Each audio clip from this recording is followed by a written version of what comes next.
Order, please. We'll now begin with the daily routine, beginning with presenting and reading of petitions. The Honourable Member for Hants East. Thank you, Mr. Speaker. On behalf of the Honourable Member for Eastern Shore, I have a petition that comes from the Greenwood Drive, Porters Lake area. The operative words are, therefore, your petitioners call on the province of Nova Scotia and the Halifax Regional Municipality to take action to stop the development on PID 006-09537, commonly known as and used as a pedestrian pathway between Porters Lake Provincial Park and the Kidnap Playground and Public Park. It is the desire that this property in question be acquired for the purpose of parkland. There are 393 signatures on this petition, Mr. Speaker, and I have affixed my own. Thank you. The petition is tabled. Just before we move on to the next item, I would like to take this opportunity to draw people's attention to the Speakers Gallery, where we have with us today some representation from that neighborhood in my constituency of Porters Lake. And I'd ask Kathy and Gary McKenzie to rise and receive the warm welcome of the House.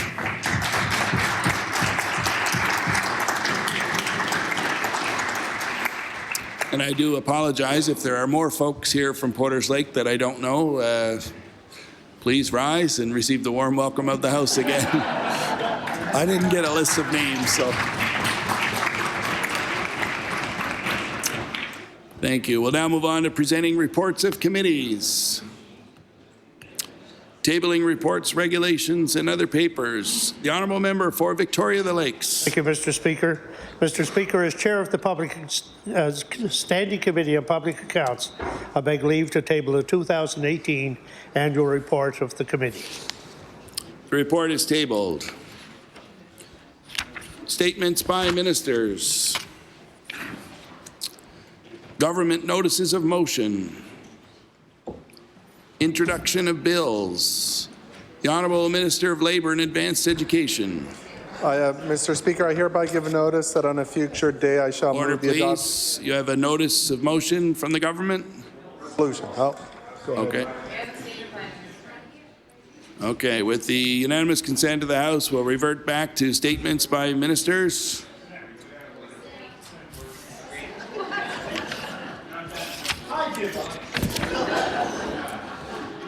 We're on statements by ministers. Thank you, Mr. Speaker. The Honourable Minister of the Public Service Commission and African Nova Scotian Affairs. Long journey. Mr. Speaker, may I please make an introduction before I make my reading? Permission granted. Joining us in the East Gallery today, I have with us members from the community, Carol Ann Wright Parks, Sobaz Benjamin. I'd like you to all stand when I call your name, please. Sylvia Parrish Drummond, John Wedderburn, Vanessa Fells, Bernadette Hamilton Reed, Angela Simmons, Alicia Brown Fagan, Natasha Jackson, Francine Comeau, Amelia Jarvis, Louis McKinnon, Bill Greenlaw, and Tracy Thomas. Ladies and gentlemen, these are the folks that helped move the Count Us In action plan forward. Thank you.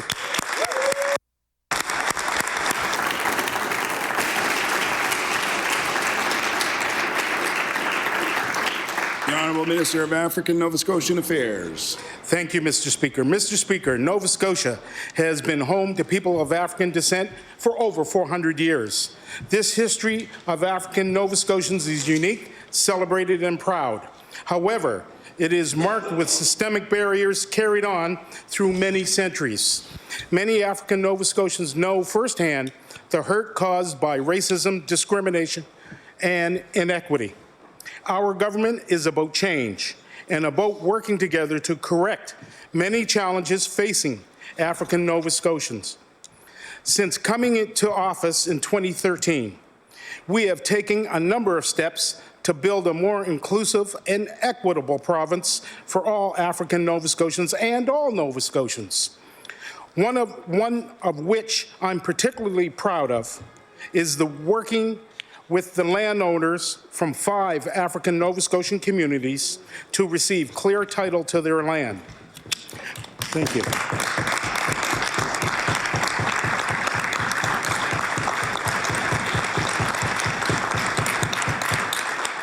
On May 8, 2018, Premier Stephen McNeil and I proclaimed the United Nations International Decade for People of African Descent in Nova Scotia. We were the first province in Canada to proclaim this decade, and what followed was a drafting of an action plan. Mr. Speaker, on September 19, 2019, Nova Scotia launched Count Us In, Nova Scotia's action plan in response to the International Decade for People of African Descent 2015-2024. We were joined by the United Nations Deputy High Commissioner for Human Rights, Kate Gilmore, and other United Nations representatives for the launch.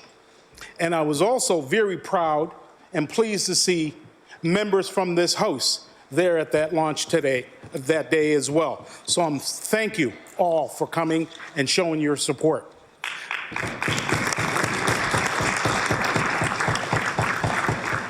Nova Scotia is the only jurisdiction in North America with an action plan dedicated to the International Decade for People of African Descent. And this I'm truly proud of. Count Us In is a guiding document that will provide government with specific actions to help address the many challenges facing African Nova Scotians. It reflects work underway and creates opportunities in new and existing ways.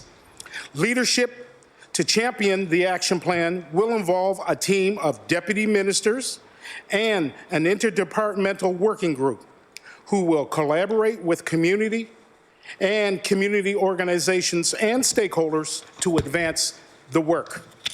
We will monitor the progress of the actions on a regular basis.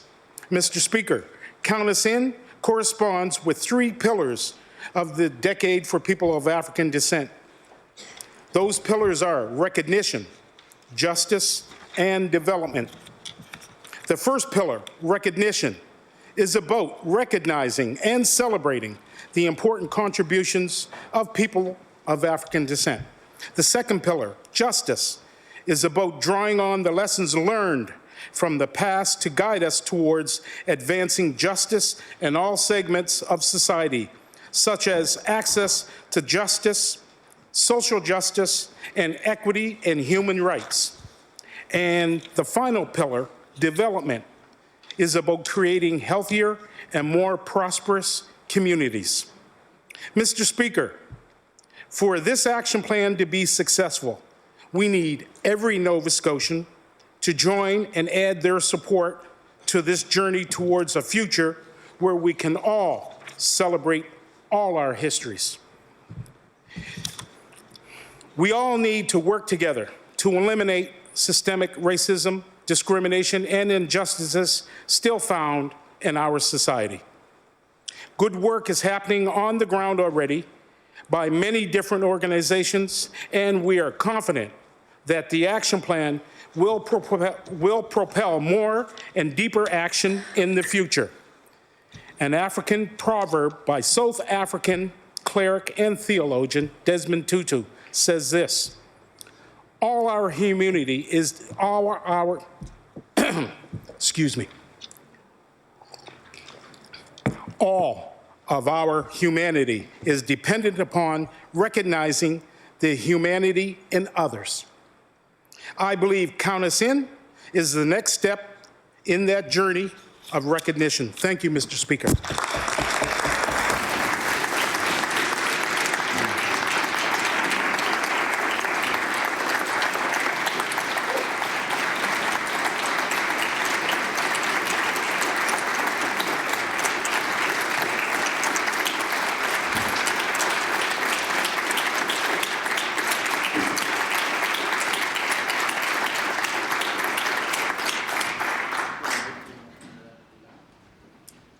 The honourable member for Sackville-Beaverbank. Mr. Speaker, I'd like to begin today by thanking the Minister of African Nova Scotia Affairs for his statement today and for providing the PC caucus with advance notice of his remarks. I'd also like to take an opportunity to recognize those members of the community that are attending in the gallery today for the Minister's statements. As the Progressive Conservative critic for African Nova Scotia Affairs, I am pleased to have the opportunity to offer a response to the Minister's statements today. I wish to congratulate the Premier, the Minister, and the government not only for taking the lead across this country by being the first province to recognize and proclaim the United Nations International Decade of People of African Descent 2015 to 2014, but for also making the Count Us In Action Plan a priority for African Nova Scotians across this province. It was a pleasure to be able to join the Leader of the Official Opposition and many of my council colleagues during the September 19th unveiling of the Count Us In Nova Scotia's Action Plan in response to the International Decade for People for African Descent. Unfortunately, as witnessed through the report by Dr. Scott Worsley and by the recent discussions in this House around the topic of street checks, systemic racism, discrimination, and injustices are still found in Nova Scotia today. And this action plan, with its 3 pillars of recognition, justice, and development, is a good step towards helping to address the issues that face people of African descent daily.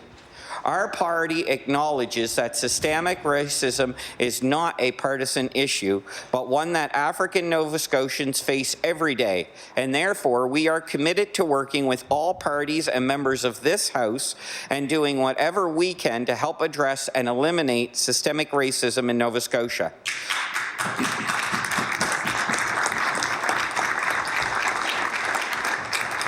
I personally look forward to engaging with Minister Ince to assist in pushing the objectives of this plan forward and thereby improving the lives of African Nova Scotians. Finally, on behalf of the PC Caucus, African Nova Scotia Affairs, Mr. Wayne Hamilton for his assistance in this plan as well.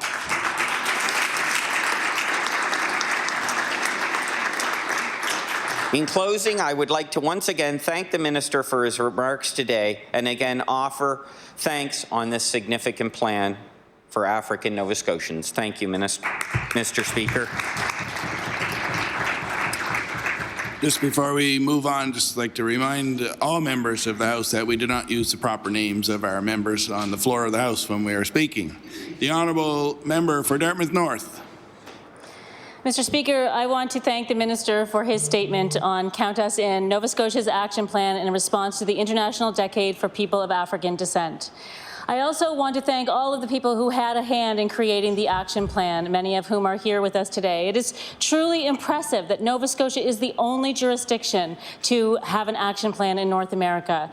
As the NDP spokesperson for African Nova Scotian Affairs, as a Nova Scotian and as a person who strives daily to be an effective ally to African Nova Scotians, I am in awe of the hard work that many people in this province are doing to mark the decade of people of African descent, to shine a light on the progress the province has made to date and the long journey that still remains before us. Particularly, I want to acknowledge the DPAD coalition of organizations and individuals working towards justice and equity for people of African descent. Our caucus was thrilled to meet with members of the coalition so that we can better understand and support its very important work. I look forward to continuing the work with other members of this House to confront and address issues of systemic anti-Black racism in our society. I will continue to push to address the legacy of racism in the province, including calling for a ban on street checks, to address the many instances of environmental racism across the province, and to address issues related to all 3 of the action plan pillars: recognition, justice, and development. Our caucus is glad to recommit today to this work, and we look forward to contributing to the work of implementing the Count Us In action plan. Thank you.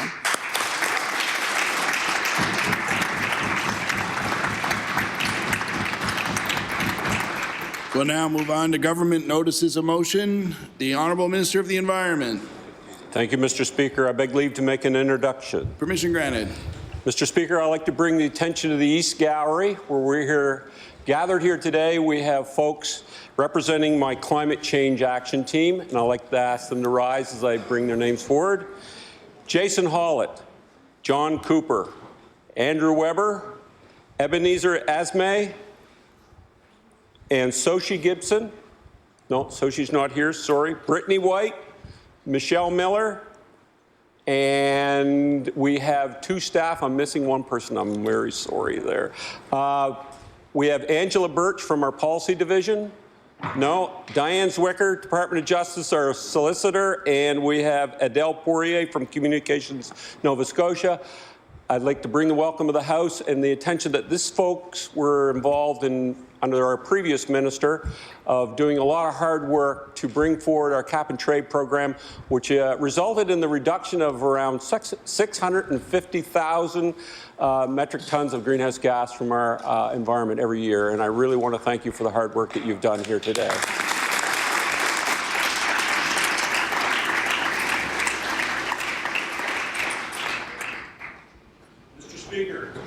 I hereby give notice on a future day. I would like to move the adoption of the following resolution. Whereas where the federal government requires all provinces to put a price on carbon, my staff responded with a made in Nova Scotia approach. And whereas they established our cap and trade program in a very short period of time, ensuring it will reduce greenhouse gas emissions while keeping costs low for Nova Scotians. And whereas this team of talented professionals were recognized for this with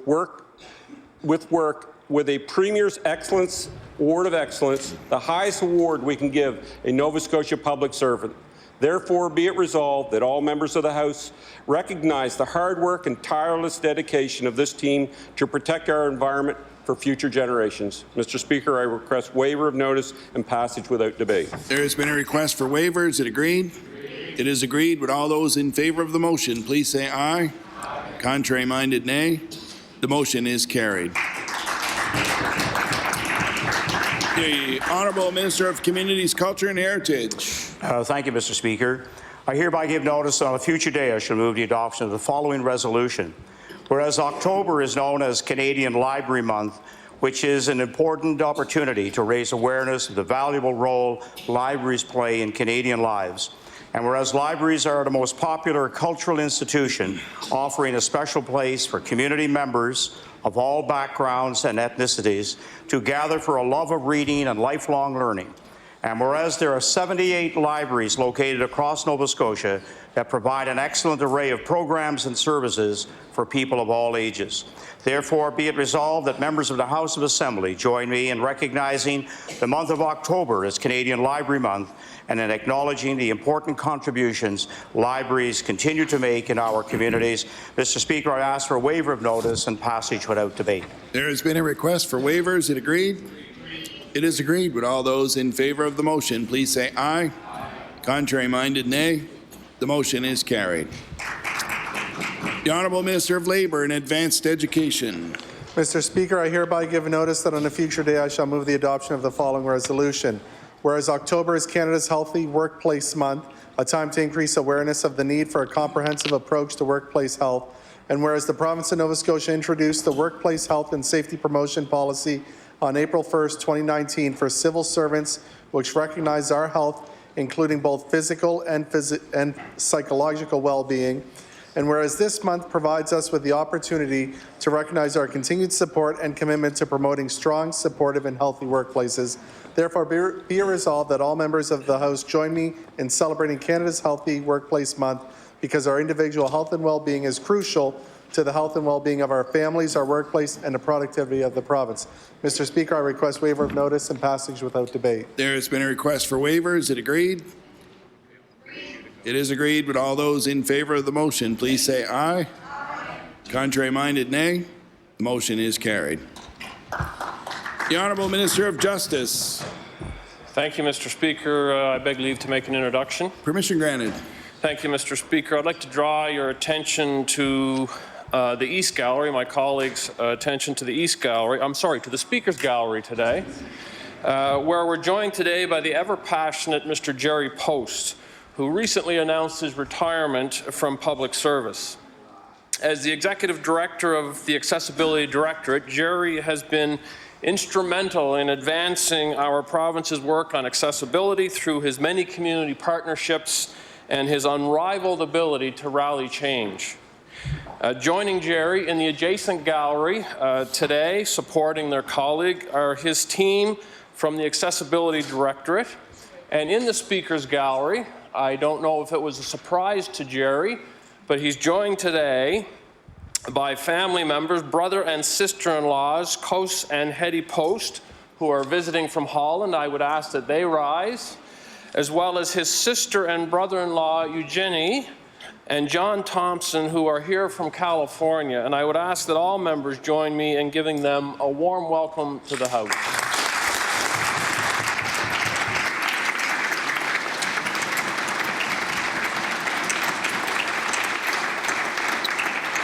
The Honourable Minister of Justice.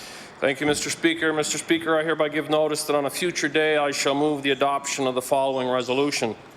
Whereas Jerry Post, the first Executive Director of the Accessibility Directorate, has demonstrated invaluable leadership in helping to develop Nova Scotia's first Accessibility Act, and in engaging the collaborating with community to implement meaningful and long-lasting change. And whereas Mr. Post has been a visionary in moving Nova Scotia forward in our goal to be an accessible province by 2030. And whereas Mr. Post recently announced his retirement and will leave behind a legacy of service dedicated to ensuring every Nova Scotian has the opportunity to participate fully in society, therefore be it resolved that all members of this legislature acknowledge Jerry Post for his conviction, his courage, his passion, and determination in leading Nova Scotia forward to be a more equitable and inclusive province. Mr. Speaker, I ask for waiver of notice and passage without debate. There has been a request for waiver. Is it agreed? It is agreed. Would all those in favour of the motion please say aye. Aye. Contrary-minded, nay. The motion is carried.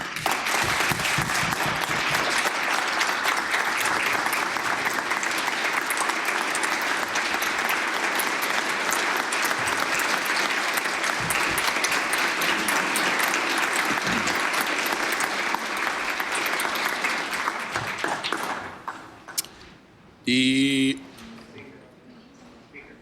Honourable Minister of African Nova Scotian Affairs. Thank you, Mr. Speaker. Mr. Speaker, I hereby give notice that on a future day, I shall move the adoption of the following resolution. Whereas the Beachville Baptist Church celebrates its 175th anniversary this year, and whereas in 1844, Reverend Richard Preston, a refugee from the United States, established the permanent meeting house which became the Beachville Baptist Church. And whereas the Beachville Baptist Church welcomes all individuals to deepen their spiritual relationship and guides those who needs to find their way back to God. Therefore, be it resolved that the members of this House of Assembly, Mr. Speaker, I ask for a waiver of notice and passage without debate. There has been a request for the Honourable Minister of Justice begs leave to introduce a bill entitled An Act to Amend Chapter 156 of the Revised Statutes 1989, the Expropriation Act. Bill number 169, entitled An Act to Amend Chapter 156 of the Revised Statutes 1989, the Expropriation Act. Ordered that the bill be read a second time on a future day. The Honourable Minister of Transportation. Thank you, Mr. Speaker. I beg leave to introduce a bill entitled An Act to Amend Chapter 371 of the Revised Statutes 1989, the Public Highways Act.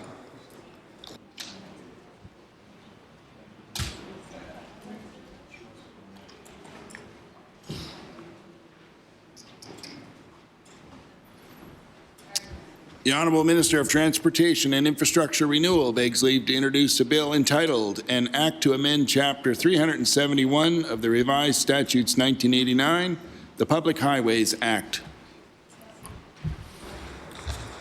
Bill number 170, entitled An Act to Amend Chapter 371 of the Revised Statutes 1989, the Public Highways Act. Ordered that the bill be read a second time on a future day. The Honourable Member for Dartmouth North. Thank you, Mr. Speaker. I beg leave to introduce a bill entitled An Act to Amend Chapter 12 of the Acts of 2011, the Public Procurement Act, respecting transparency in public-private partnerships. Thanks.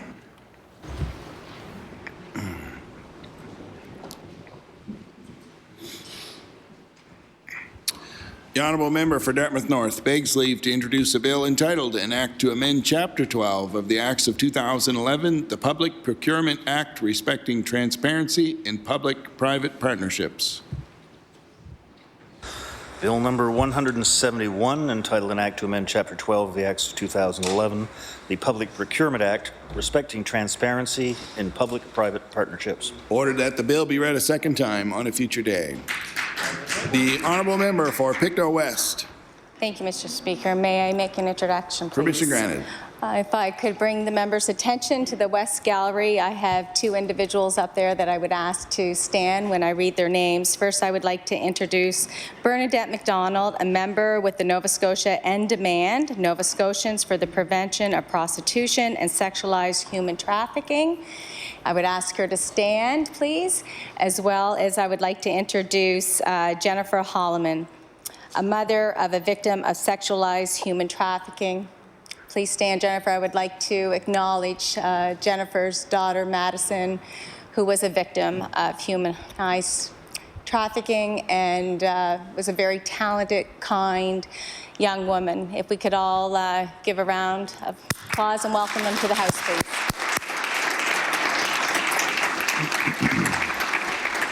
The honourable member for Pictou West. Thank you very much, Mr. Speaker. Mr. Speaker, I beg leave to introduce a bill titled An Act to Amend Chapter 21 of the Acts of 1990, the Public Prosecutions Act, respecting a human trafficking prosecution team. Hear, hear.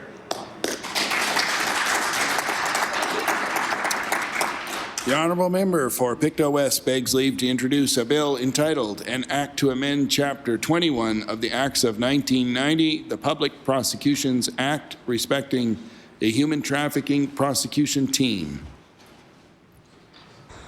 Bill number 172, entitled An Act to Amend Chapter 21 of the Acts of 1990, the Public Prosecutions Act, respecting a human trafficking prosecution team. Ordered that the bill be read a second time on a future day. The honourable member for Pictou West. Thank you, Mr. Speaker. I beg leave to introduce a bill titled An Act to Amend Schedule A of Chapter 1 of the Acts of 2018, the Education Act, and Chapter 1 of the Acts of 1995-96, the Education CSAP Act.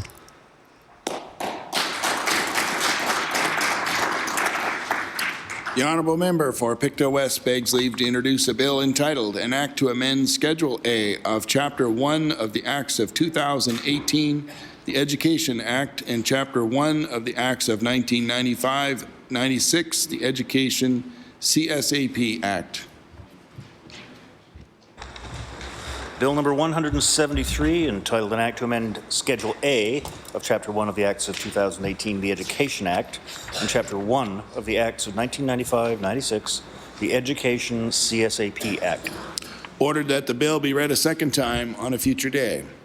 The honourable member for Pictou West. Thank you, Mr. Speaker. I beg leave to introduce a bill titled An Act to Amend Chapter 14 of the Acts of 1989, the Victim Rights and Services Act.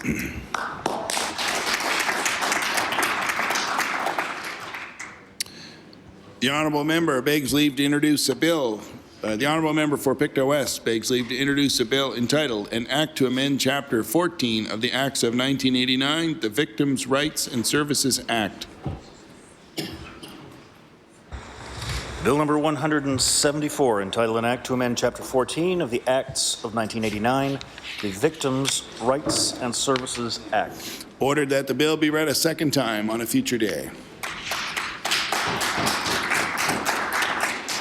We'll now move on to notices of motion. Statements by members. The honourable member for Pictou West. Thank you very much, Mr. Speaker. Mr. Speaker, I rise today to acknowledge the courage of Jade Brooks, who took the stage at the DeCoste Performing Arts Centre to share her experience in domestic human trafficking as a young woman. Jade Brooks was first introduced to the sex trade at the age of 17, a time where she found herself very vulnerable and unsure of herself. Her insight into her experiences advises other young women of the dangers of sex trafficking and just how normalized it has become in our culture. I applaud and admire Jade for her passion for educating the public on such a commonly overlooked topic. As difficult as returning to her memories from the sex trade has proven to be, she continues to share her story in hopes of saving others from the horrors of human sex trafficking. Thank you, Mr. Speaker. The honourable member for Dartmouth South. Thank you, Mr. Speaker. I rise today to congratulate a great Dartmouth citizen, Alexander MacLeod. Mr. MacLeod was awarded the prestigious O. Henry Prize earlier this year for his outstanding short story, Lagomorph. His thoughtful and heartbreaking tale earned him the International Prize, which recognizes excellence in short fiction. Alexander is one of only 20 winners awarded this year, 3 of whom were Canadian. Alexander is well known in the Canadian literary scene for his insightful writing and his dedication to the short story form. He was shortlisted for the 2010 Scotiabank Giller Prize, the 2011 Frank O'Connor International Short Story Award, and the Commonwealth Prize. I ask all members to join me in congratulating Alexander on winning this prestigious award and thanking him for his service to the arts in Nova Scotia. The honourable member for Timberley Prospect. Thank you, Mr. Speaker. I'd like to recognize a special group affectionately known as Reggie's Angels from Terrence Bay. In loving memory of her brother Reggie Slomwhite, who lost his life to leukemia at the age of 37, Catherine Little formed a group to help raise funds for Leukemia and Lymphoma Cancer Society. Leukemia is a blood cancer that occurs when the bone marrow produces too many abnormal white blood cells. The white blood cells reproduce at an abnormal rate, destroying the red blood cells, which are needed to carry oxygen throughout the body. According to the Cancer Society, over 100,000 Canadians are living with leukemia or are in remission of this illness.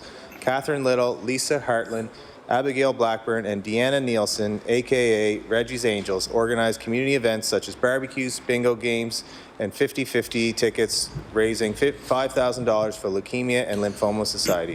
I ask the members of the House to join me in thanking Catherine, Lisa, Abigail, and Deanna for their fundraising efforts to help find a cure for cancer. Thank you, Mr. Speaker. The honourable member for Cumberland North. Thank you, Mr. Speaker. Today I rise to recognize Dr. Brian Ferguson on his retirement of his family practice after 38 years. Dr. Ferguson has long been an outspoken advocate for local health care, also our Level 2 emergency department and our regional hospital, senior pharmacare, and has long advocated for families and patients when they needed it most. He has been named Rural Physician of the Year by Doctors Nova Scotia. He served in many community capacities, such as the Amherst Fire Department's annual John Michaels Senior Ladder Sit for muscular dystrophy and team doctor for the Amherst Rambler hockey team. I wish to thank Dr. Ferguson for his years of service and wish him a healthy retirement. Thank you, Mr. Speaker. The honourable member for Halifax Needham. Thank you, Mr. Speaker. As I have said previously in this chamber, I count myself very lucky to serve a community which is in turn served by many nonprofit organizations. And with my modest constituency office resources, I do my best to support those nonprofits, be it with advertising funds or advocacy to government departments. In April 2018, I asked the government about concerns raised by a constituent that a publicly provided addictions recovery discussion group had decreased in frequency and might be cancelled. Indeed, last October, that constituent informed me that Addiction Services had discontinued its support groups. A local nonprofit, Veith House, has stepped up to fill this gap left by government and is hosting a regular recovery group, but there are no additional public resources. I just would like the government to note that in balancing its books, it is often putting great strain on community without providing the required support. Thank you, Mr. Speaker. The honourable member for Lunenburg. Mr. Speaker, we know many seniors prefer to stay in their homes as long as possible. To support this initiative, our government has increased its investments from $212 million in 2013 to $283 million today. However, when the option of staying in their home is no longer a possibility, the next transition is often moving to a long-term care facility. As it is Seniors Week, I'm excited to mention that such a facility is to be built in Mahone Bay. The March 2019 and 20 budget included additional beds for a new long-term care facility to be located in the town. This facility will benefit residents of Mahone Bay and surrounding areas, employees of the nursing home, friends and family of those who become residents there. Mr. Speaker, I would ask that you and members of this House of Assembly join me in recognizing the positive work that is being done to support our seniors. Thank you, Mr. Speaker. The honourable member for Northside Westmount. Thank you, Mr. Speaker. Mr. Speaker, I am honoured to acknowledge that Saturday, October 5th, is Cadet Day in Nova Scotia. The cadet program has offered a tremendous opportunity for our youth to engage in fun, challenging activities while learning life and work skills that they use in their adult lives. Every year we see our young cadets making an impact and giving back to their communities. Whether it is standing vigil at a cenotaph or helping with community cleanups, the cadet program is always on guard, teaching our Canadian youth the value of citizenship and community service. I ask all members of this House to join me in expressing my gratitude for our cadets and the positive impact they have had in our province. Thank you, Mr. Speaker. The honourable member for Cape Breton Centre. Thank you, Mr. Speaker. Mr. Speaker, public-private partnerships, or P3s, have been shown time and time again to be a much more expensive way of building infrastructure. Nowhere is this more clear than in hospital construction. In Ontario in 2014, the Auditor General found that P3 healthcare projects and other P3 infrastructure projects had cost people of Ontario $8 billion more if the government had used traditional public procurement processes. $6.5 billion of this cost came from the higher financing costs in the private sector as compared to the public sector. P3 projects simply hand out. Please. I'd like to remind the honourable member that member statements are not to be used for debating bills that are before the House. The honourable member for Clayton Park West. Mr. Speaker, I would like to recognize a successful husband and wife team who are operating a very successful business in my riding. Their company and gym, On-Site Performance Centre, offers its clients many unique fitness and nutrition programs. Their programs help many local businesses and sports teams become as efficient as possible. Jenny and Nathan Jeffrey have combined their knowledge, education, and skills to help people enjoy fitness and show them it doesn't have to be hard if you are following the right plan. Both Nathan and Jenny value giving back to the community. Both of them play rugby and coach teams in Clayton Park West. Mr. Speaker, would this House of Assembly join me in thanking this dynamic couple and wish them further success? Thank you. The honourable member for Queens Shelburne. Thank you, Mr. Speaker. I rise today to recognize Brooke Dickey, a grade 6 student at South Queens Middle High School in Liverpool, who is now officially a published author. While in grade 5 last year at Dr. J.C. Wickwire Academy, Brooke wrote a story entitled Warm Hearts in a Cold War. For this story, Brooke was awarded the Poetry Institute of Canada's Young Writers Certificate of Achievement, and her work was selected to be published in the Institute's 2019 annual anthology of creative writing, High Flying Kites. Mr. Speaker, I am so pleased to congratulate Brooke on this impressive accomplishment, and I have a feeling that we will be hearing a lot more from her in the future. Well done, Brooke. Thank you, Mr. Speaker. The honourable member for Cape Breton Centre. Thank you, Mr. Speaker. Mr. Speaker, today I stand to celebrate and recognize International Day of the Older Person. It was my pleasure to stand with Mayor Mike Savage to raise the flag while he made the proclamation. We owe much respect and gratitude to those older persons who have helped pave the road forward. Even though all but one in our own caucus is a recognized older person, we in the NDP would like to thank and celebrate everyone in this chamber and everywhere on International Day of the Older Person. The honourable member for Kings South. Mr. Speaker, one of the great pleasures of being an MLA is the opportunity to recognize the small business people who provide us with essential services. And what could be more essential than feeding the wood stoves throughout Kings County? Wilfred Kinsman of Cambridge has been operating a successful firewood and woodlot management business for over 25 years. During his busiest seasons, Wilfred had 5 employees processing 2,000 cords of wood 6 days a week for over 800 customers from Wolfville through Aylesford to the Bay of Fundy. At one time, his operation also produced longer, straighter boards for decking on offshore lobster boats. Recently, Wilfred advised his customers that he will soon be laying down his chainsaw and wood splitter for the last time as he looks forward to a well-deserved retirement. I invite all members of the Nova Scotia House of Assembly to join me in recognizing Wilfred Kinsman's many years in the firewood business and a successful stewardship of his woodlot. Thank you, Mr. Speaker. The honourable member for Cole Harbour Eastern Passage. Mr. Speaker, I rise today to congratulate the Dartmouth and District Pipe Band for bringing home the North American Championship title at the Glengarry Highland Games this year. The band last won the title back in 2000.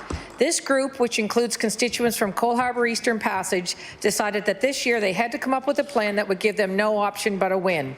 Lots of hard practice, dedicated commitment and passion have brought the band to where they are today. The competition saw many East Coast bands placing on the podium, from Cape Breton and Halifax to Summerside and Fredericton. I ask all members of the Nova Scotia Legislature to join me in congratulating the Dartmouth and District Pipe Band for their win, hard work and dedication. Thank you, Mr. Speaker. The honourable member for Dartmouth South. Mr. Speaker, I rise today to recognize Kimberly Dares and Jason McDonald, co-owners of the Train Yard General Store. To the casual passerby, the Train Yard looks like a lovely gift shop filled with wares from local artisans, crafters, and food purveyors. But there's more to this shop than just beautiful gifts. From hosting community classes to teaching crafting to donating to community groups, Jason and Kimberly use their business as a platform to connect with and give back to community. For their recent third-year anniversary, instead of a birthday party, they held a gratitude party. They collected baby shower gifts from the public to give to participants who completed the Dartmouth Family Center's prenatal program, and they had people write love letters to healthcare workers. Please join me in thanking this duo for their unique approach to local business and for sharing their generous community spirit. The honourable member for Yarmouth. Thank you very much, Mr. Speaker. The Chris Scott Construction Pee-wee AAA Gateways won gold at the Baseball Canada Atlantic Championships after an exciting 3-2 win over Prince Edward Island. Congratulations to players Sam Hope, Cameron Barnes, Blake Newell, Liam Surratt, Miguel Surratt, Mason Legier, Brady Sonier, Callum Hines, Jared Pittman, Drew Jeffrey, Ben Lyons, Liam Hingley, and Luke Legier, and coaches Scott Jeffrey, Curtis Falls, and Eric Legier. This is an amazing accomplishment, and they've all made their communities proud. Thank you so much, Mr. Speaker. The honourable member for Victoria the Lakes. Thank you, Mr. Speaker. Mr. Speaker, I'm pleased and proud to stand in my place to speak of a friend and former colleague of this legislature, Eddie Orrell. For 8 years, Eddie served with passion and commitment the constituents of Northside Westmount and the people of this wonderful province. As a fellow Cape Bretoner, we were concerned with issues that affect the daily lives of those who we have served and still continue to serve. Depending on the day and who was speaking, people would refer to Eddie, Alfie McLeod, and I as either the Three Amigos or the Three Stooges.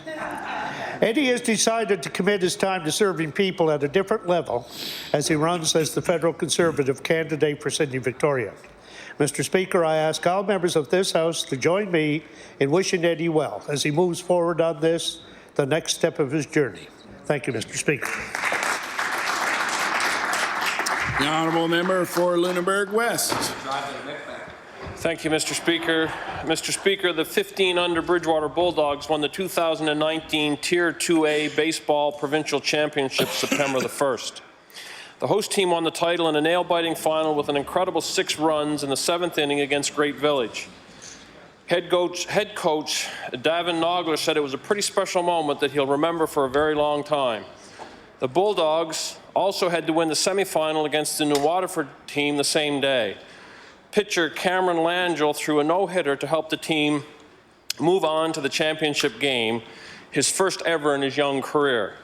Team members are Zach Brewer, Seth Smith, Andrew Hatt, Charlie Whitty, Cameron Langell, Cohen Leslie, Colin Snyder, Logan Hamilton, Ellis Dagley, Cole Jodry, Evan Spencer, and assistant coaches Jeff Langell, Reg Brewer, Neil Snyder, and Barry Spencer, and head coach Davin Nogler. Congratulations to the Bridgewater 15 Under Bulldogs for capturing a championship with heart, determination, and perseverance. Thank you, Mr. Speaker. The honourable member for Sackville-Cobequid. Thank you, Mr. Speaker. Mr. Speaker, I rise today to congratulate J. Aaron Roy and Renee Murphy of Lower Sackville for their work in launching Sackville's first annual Youth Expo, which took place on June 29th this year. Jay and Renee recognize the need to bring together the youth of our community to share information on what programs and services are available to them. Sackville's first annual Youth Expo took place at a local all-affirming church and provided a welcoming, inclusive, and informative atmosphere. Mr. Speaker, I would like to ask all members of the Nova Scotia Legislature to join me to applaud the efforts of Jay and Renee in showing their compassion for the young members of our community and wish them best of luck as they plan next year's Youth Expo. Thank you, Mr. Speaker. The honourable member for Bedford. Thank you, Mr. Speaker. I'd like to thank a Bedford volunteer for her 50 years of volunteering in our community. Barbara Davison has a tremendous amount of enthusiasm for teaching, and especially teaching English as a second language at the Bedford Public Library. She's patient and respectful of all learning styles, and she willingly shares her wealth of knowledge and experience. She goes out of her way to be helpful in everything she does. Barbara was active in efforts to integrate Syrian newcomers into the community and led efforts to include them in conversation groups. She's been honored with a Teachers of English as a Second Language Award of Merit, as well as a Teacher of the Year Award. She's also volunteered with the Metropolitan Immigrant Settlement Association and served as the organization's treasurer and president. And Barbara is also a member of the Junior League. I'd like to thank Barbara Davison for giving the gift of literacy to so many over the years, and I'd like to commend her for her support of our public library. Thank you. The honourable member for Pictou Centre. Mr. Speaker, a New Glasgow woman has been recognized for her outstanding volunteering with Parkinson's Canada. Josephine Jollymore has dedicated numerous years helping people with Parkinson's disease. Parkinson's Canada announced that Jollymore was the 2019 winner of the Parkinson's Super Walk National Hero Contest. Josephine has been leading the charge for the local chapter since 2003, despite losing her husband to Parkinson's in 2005. Under Jollymore's guidance, the Pictou County Group has grown and flourished.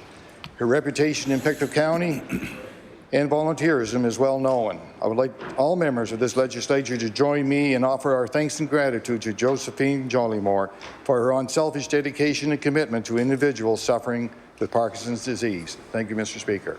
The honourable member for Dartmouth North. Mr. Speaker, on this day of the older person, I would like to acknowledge my two favorite older people, my parents, Barb and Andy LeBlanc. On September 24th, Barb and Andy celebrated their 59th wedding anniversary. Though both from Northern Ontario, they met in Calgary and found their way to Nova Scotia, home for me, in 1974, settling in Prospect Bay. They are the most loving and supportive parents of 5 children and doting grandparents to 10, but they're also symbolic parents to many in their community, especially at their church, St. Joseph's, whom they serve with deep faith and commitment. In their 80s, sorry for saying that out loud, they are active community members and they kind of refuse to slow down. They are truly an inspiration to me and my siblings, and I love them very much. Thank you. The honourable member for Colchester North. Thank you, Mr. Speaker. Saffron Morris, a 17-year-old grade 12 student at Tatamagouche Regional Academy, participated in the Photography Skills Canada competition for the last 2 years. Last year, she placed first in the provincial skills competition and came home with from the nationals in 4th place. The competitions had to be complete. The competitors had to complete 7 tasks, which require a range of skills such as the use of color and space, creativity, editing, visual, and emotional impact. They also had to choose a personal object and were judged on 3 photos they took that related to their theme. Saffron Morris was very effective at demonstrating her photographic skills because this year she came home from the Skills Canada competition with a silver medal. Our congratulations to Saffron for her well-deserved win. We are sure we will hear her name more as she continues to develop her photographic skills. Thank you, Mr. Speaker. The honourable member for Dartmouth East. Thank you, Mr. Speaker. I rise today to recognize yet another community volunteer who stepped up in the wake of Hurricane Dorian. Dartmouth East had many trees down, both in the streets and on residential properties. Some families didn't have the means to move trees, some due to a lack of ability or lack of equipment. Dartmouth East resident Matthew LeBlanc was one individual who went around the community and helped clear trees out of the kindness of his heart. Many seniors expressed to me their appreciation for the hard work Matthew put in on their properties. Matthew is an amazing young man who cares deeply about his fellow residents. Mr. Speaker, I would like to commend Matthew LeBlanc for his sense of community and ask all members of this House to thank him for his hard work clearing trees following Hurricane Dorian. Thank you, Mr. Speaker. The honourable member for Cape Breton Richmond. Mr. Speaker, I'm standing today again trying to get out a point of privilege, please. And I know I have to do that before this session is over. May I do that, Mr. Speaker? Mr. Speaker, as a member of this House, again, I want to reiterate that I'm extremely concerned that I'm being denied resources for which all members of this House are entitled. And Mr. Speaker, it is my duty to bring to the attention of this House that on June the 12th, 2018, in a public session, not in a private session, Mr. Speaker, and I'll table the Hansard minutes from that session, the House of Assembly Management Commission for which... Order, please. I'd like to remind the honourable member, as I did yesterday, everyone will recall the honourable member raised this point of privilege yesterday, to which I replied and reiterated that the rules of this House state that any matter dealing with the administration of the Speaker's office is to be dealt with privately. I will reiterate my invitation to the member to meet privately to discuss the matter, and we can take it from there. We'll now move on to oral questions put by members to ministers. The Honourable Leader of the Official Opposition. Thank you, Mr. Speaker. In a few months, Nova Scotians will see the legalized cannabis market expanded. Edibles, including gummies and baked goods infused with cannabis, will be on the market by the end of the year. In July, the Minister of Finance said that before the government decides whether to make any changes to the existing retail of cannabis by the Nova Scotia Liquor Corporation, they're awaiting a report on the first phase and recommendations on what should change or be done differently. The minister stated that that report would be received over the summer, within a matter of weeks from July 4th. My question for the Premier, has the government received the report on the first phase of the cannabis rollout? And if so, can they table it for this House? The Honourable Premier. Thank you, Mr. Speaker. The Honourable member is correct. We're waiting for a report. You know, as we've determined the first phase of the rollout of the edibles, that we'll continue to do that through the Nova Scotia Liquor Commission as our original rollout took place.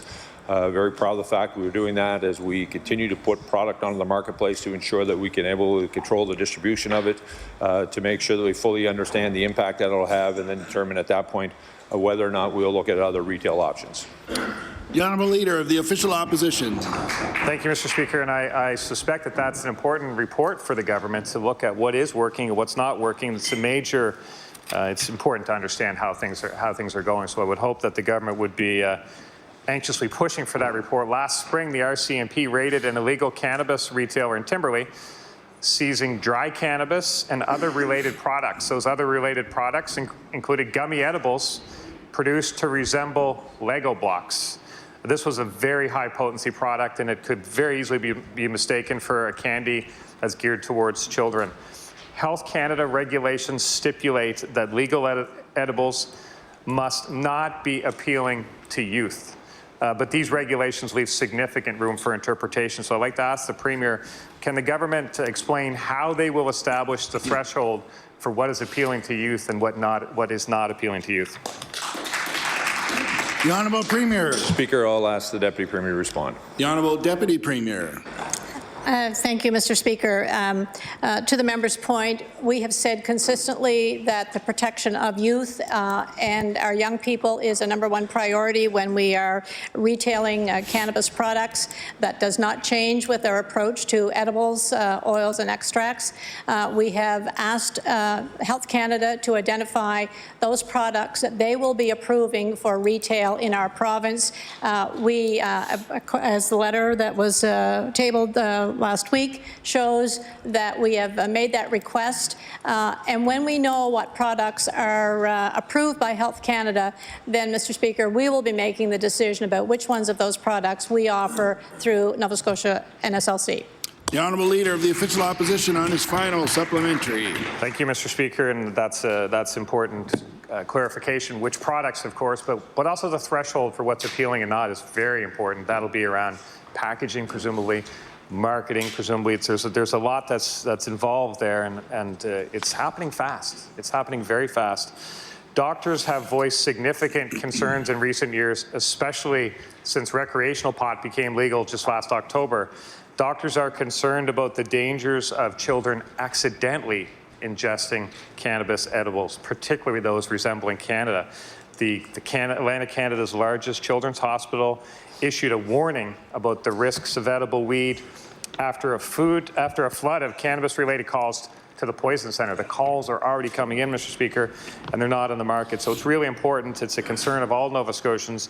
I'd like to ask the Premier, since edibles are much more discreet and can much more likely to be accidentally ingested, what are the steps the government will take to ensure that youth don't have access to them? The Honourable Premier.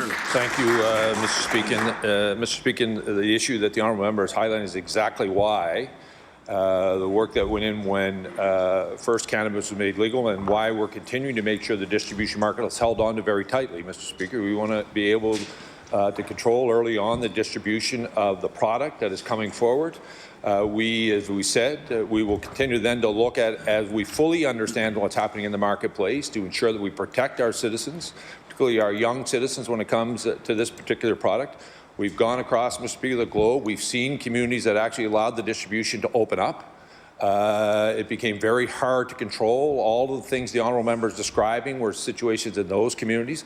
It's why, and I hope we would have the support of the opposition parties to ensure that we control the distribution of this product as we all begin to look at the legalization. But first and foremost, it will be what is in the best interest, Mr. Speaker, in securing that we protect our children. The Minister of Finance has reached out to Health Canada, who has the responsibility to ensure what these products are, and we want to make sure they have fully done the due diligence around that product. And let me be clear, just because Health Canada has authorized something does not mean that we will be selling that product at our facilities if we believe it does not meet the standard of protecting our children. The Honourable Leader of the New Democratic Party. Mr. Speaker, when the dust settled a couple of years ago on the Liberal P3 school debacle, all told, it was found that the province had paid nearly $1 billion for the whole business, which was more than twice as much as had been originally estimated, even factoring in inflation. Now the government plans to go the same route with our crucial hospital infrastructure and to lock us into 30-year private deals that stand to cost the province billions of dollars. Mr. Speaker, our own experience in Nova Scotia provides a mountain of evidence that P3s are not in the public interest. And I want to ask the Premier why he's so reluctant to learn from his party's own mistakes. The Honourable Premier. Thank you, Mr. Speaker. I want to thank the Honourable Member for the question. We're very proud of the fact we've continued to make major investments in healthcare infrastructure across this province. I've said all along we've gone to a third party, Mr. Speaker, to do an assessment of P3s against the private bills that were happening, the public bills that were happening under all successive governments. They've done a report. We've gone out to some of that healthcare infrastructure that we believe would be best served by P3 model. We're now waiting for those contracts to be signed. What I said, we would certainly make all of that information available at the time of signing, but I think the Honourable Member would know it would be important that we make sure that we protect the information as we negotiate what is the best deal for the taxpayers of Nova Scotia. This is a philosophical difference between the Honourable Member's party and me, Mr. Speaker. The fact of the matter is, I believe the private sector can take a role when it comes to some of our major infrastructure that we're building in this province, and we're looking forward to continuing to see what proposals they bring. The Honourable Leader of the New Democratic Party. And yet, Mr. Speaker, surely transparency is something on which we ought not to have philosophical differences. That the Premier and his government have blocked the public from knowing anything about how much hospital P3s are actually going to cost and what kind of concessions are being made by the government on the public's behalf. They have refused to release any of the RFPs for the P3 projects currently on the table. They've refused to release the Deloitte report. And that's very important because that is what supposedly, purportedly, contains the government's rationale for moving on this project on a P3 basis. So I want to ask the Premier, if the government actually has hard evidence that P3 hospitals are in the public interest, then why won't they respect the principle of transparency enough to lay that out before the people of the province? The Honourable Premier.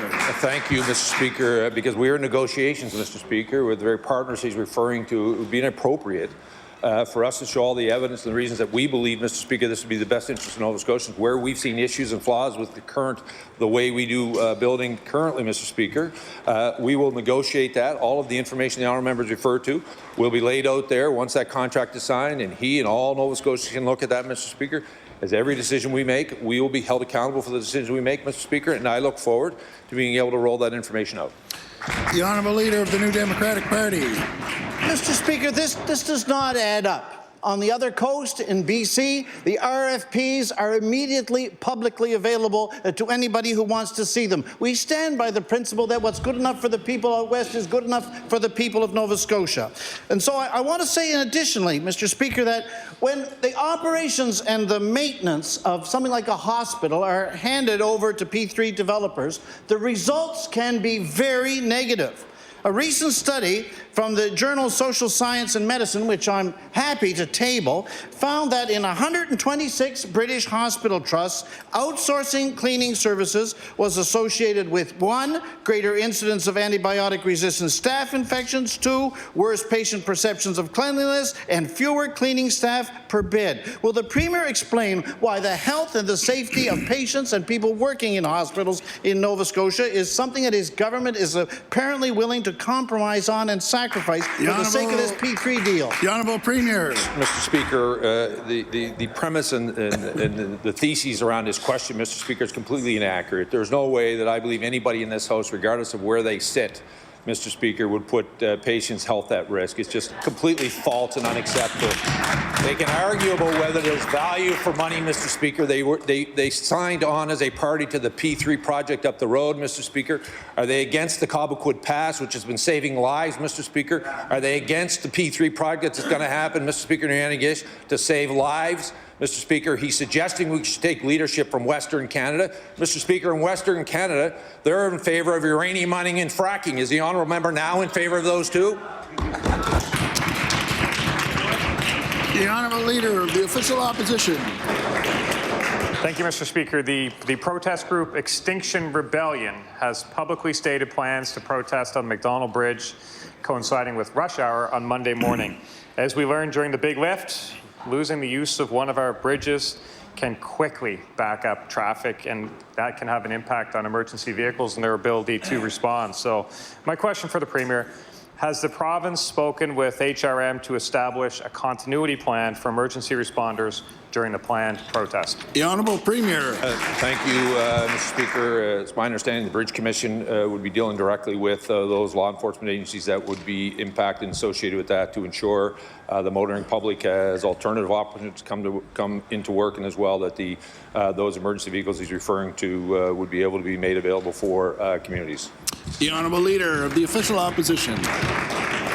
Thank you, Mr. Speaker. This is infrastructure that's run by the province through the Crown Corp. So hopefully the province is preparing for the event. This is a different group than we saw in last week's climate march. There's a very high probability that this protest could have a very real, very significant disruption and impact on traffic. So I'd just like to ask the Premier, what has the Premier done to ensure that the public will have use of the McDonald Bridge on Monday? The Honourable Premier. Mr. Speaker, I think by any reasonable stretch of the imagination, Mr. Speaker, I think law enforcement agencies, those that are charged with ensuring that our streets are safe, are the appropriate organizations to be dealing with any disruption or any planned disruption within inside of this province, Mr. Speaker. I believe Nova Scotians would not want me to interfere with the delivery of justice, Mr. Speaker, or the pursuit of keeping the community safe. They would want me to rely on those hard-working law enforcement agencies across this province who are doing that. The Honourable Member for Dartmouth North. Mr. Speaker, my question is for the Minister of Transportation and Infrastructure Renewal. Based on an analysis of the Cobequid Pass, the P3 highway twinning project from Sutherlands River to Antigonish will cost at least $300 million, 67% more than it would cost if it was done as a public build. Mr. Speaker, I'd like to ask the Minister, if safety is this government's main concern, why not go with a public build so that we can twin an additional 20 kilometres of highway? The Honourable Minister of Transportation. Thank you, Mr. Speaker, and I'd actually like to congratulate the third party, all 5 members, for completing the largest P3 project in the history of Nova Scotia, that being the Nova Centre. And I guess the position that we're hearing here today is a beacon to changing perspectives, Mr. Speaker. Thank you. The Honourable Member for Dartmouth North. Mr. Speaker, this Liberal government has insisted that P3 projects are inherently faster, but they've provided no evidence to support that claim. Last month at a meeting of the Public Accounts Committee, department officials told us that when seeking federal assistance to twin the Sutherlands River to Antigonish stretch of highway, the province proposed a P3 model, not even giving the option of a public build. Mr. Speaker, can the minister tell us why, when we spent $232 million on private profits with the P3 Cobequid Pass, that the minister would seek federal funding for this project as a P3 rather than as a public build?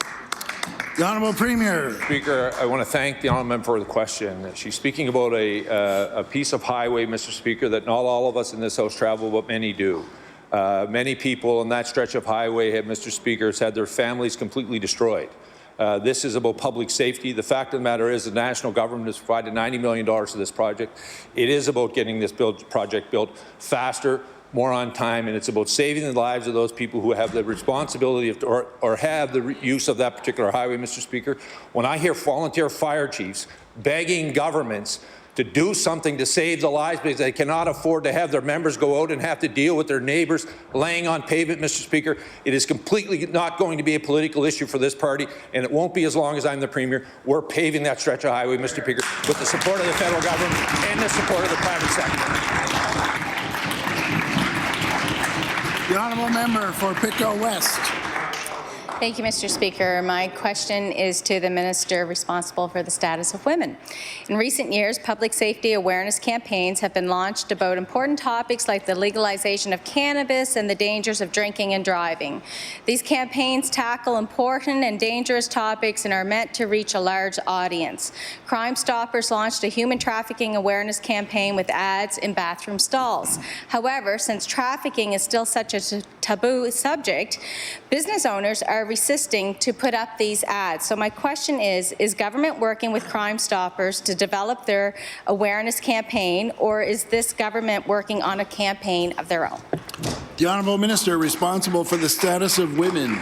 I'd like to thank the Honourable Member for bringing up a very important issue. We want to make sure that our young people in particular, although it's not just young people who are sexually trafficked, are protected. And that's why we've taken a number of steps, Mr. Speaker, to make sure that people are well informed about how to deal with sexual trafficking. Chief among these is, in fact, the website that was developed a couple of years ago, Break the Silence NS, which helps people understand how to deal with someone who has been sexually assaulted. But what the Honourable Member does not know, that there is actually a module currently in development right now that will help deal with the issue of sexual trafficking. We also have some partnerships with a number of different organizations, which would include the YWCA, which has a number of different projects underway, including but not limited to a quick reference book, which does outline for people. I will happily table this.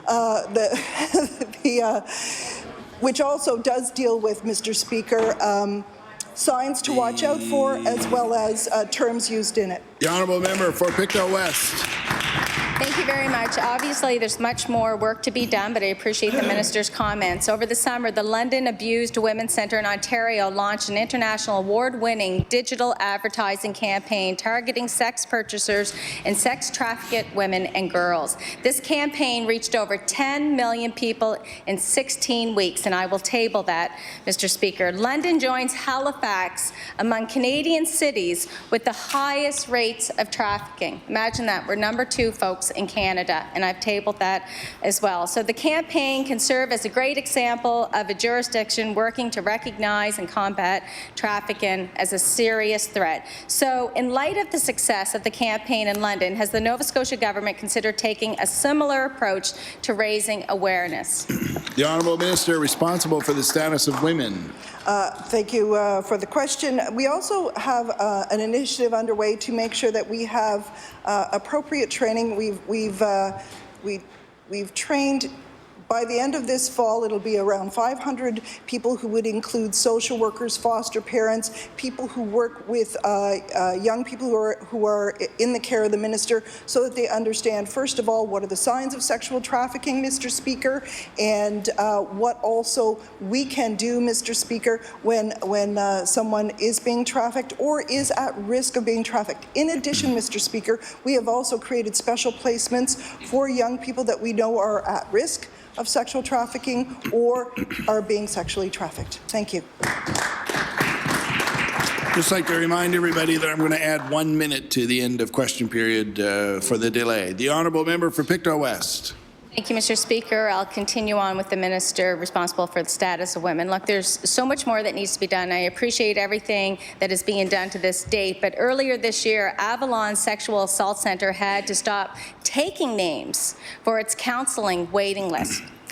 The wait list had gotten too long and overworked. Burnt-out staff were struggling to reduce the list. Avalon provides a service that no one else provides in this province. The work they do is important, it's necessary, and it is mentally exhausting.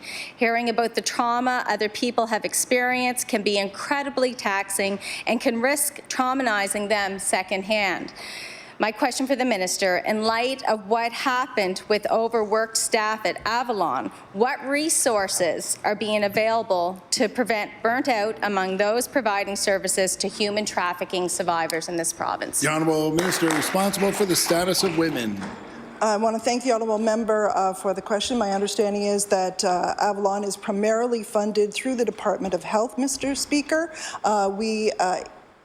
I have not been approached on this particular issue, but I'm absolutely happy to sit down with the honourable member if she has concerns about the supports that are available to the folks who are providing this very important service to the women and the men and the young people of Nova Scotia. Thank you. The honourable member for Pictou West. Thank you. Definitely, human trafficking has no gender. We know it's mostly females. But the services that are available to victims of trafficking are so limited here in Nova Scotia that advocates often take things into their own hands. At their own expense, they can provide housing, food, transportation to help those who have escaped from trafficking to ensure that they're safe and clean and healthy. These advocates are so incredibly kind. I've met many of them. They're selfless people who face personal costs, both mental and financial costs, to provide a safe place for their victims. So considering the glaring lack of services available to survivors of trafficking, what has government done to assist these advocates with the financial strain for caring for victims in their own homes? The Honourable Minister responsible for the status of women. I would like to commend the people who are stepping up to assist people who have been victims of sexual trafficking. And I would like to thank the honourable member for the question because she may not be aware that we are actually working with the YWCA on a variety of initiatives, including, but not limited to, community-based outreach programs for the victims of sexual trafficking, as well as support programs for parents, families, or caregivers of young people who are at risk of sexual trafficking or who have been sexually trafficked. So I did just want to share that with the honourable member. Thank you.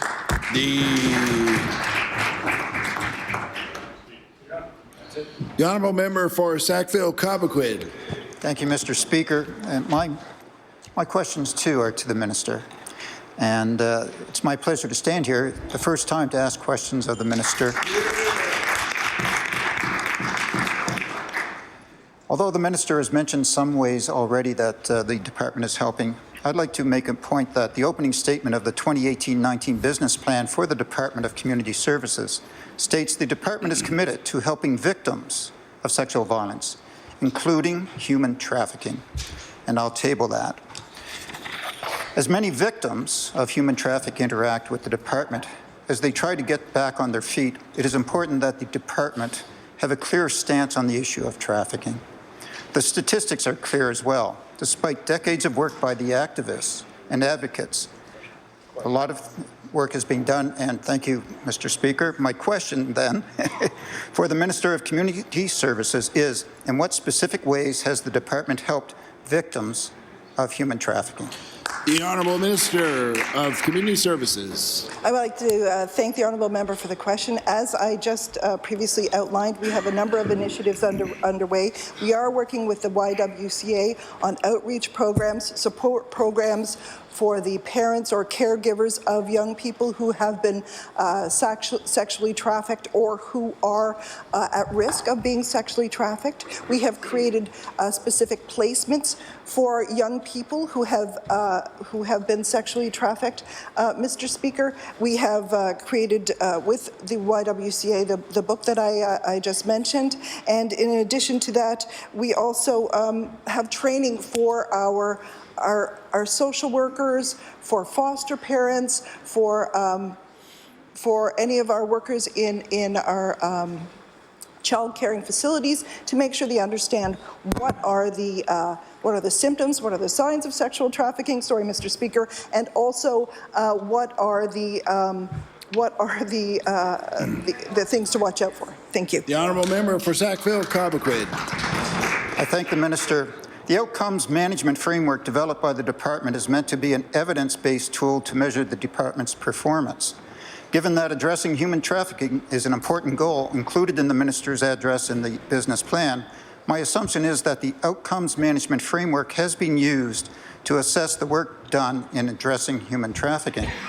The outcome for clients that are laid out by the Department in the Outcomes Management Framework are admirable and directly in line with the goals that advocates and survivors have indicated that are important to them.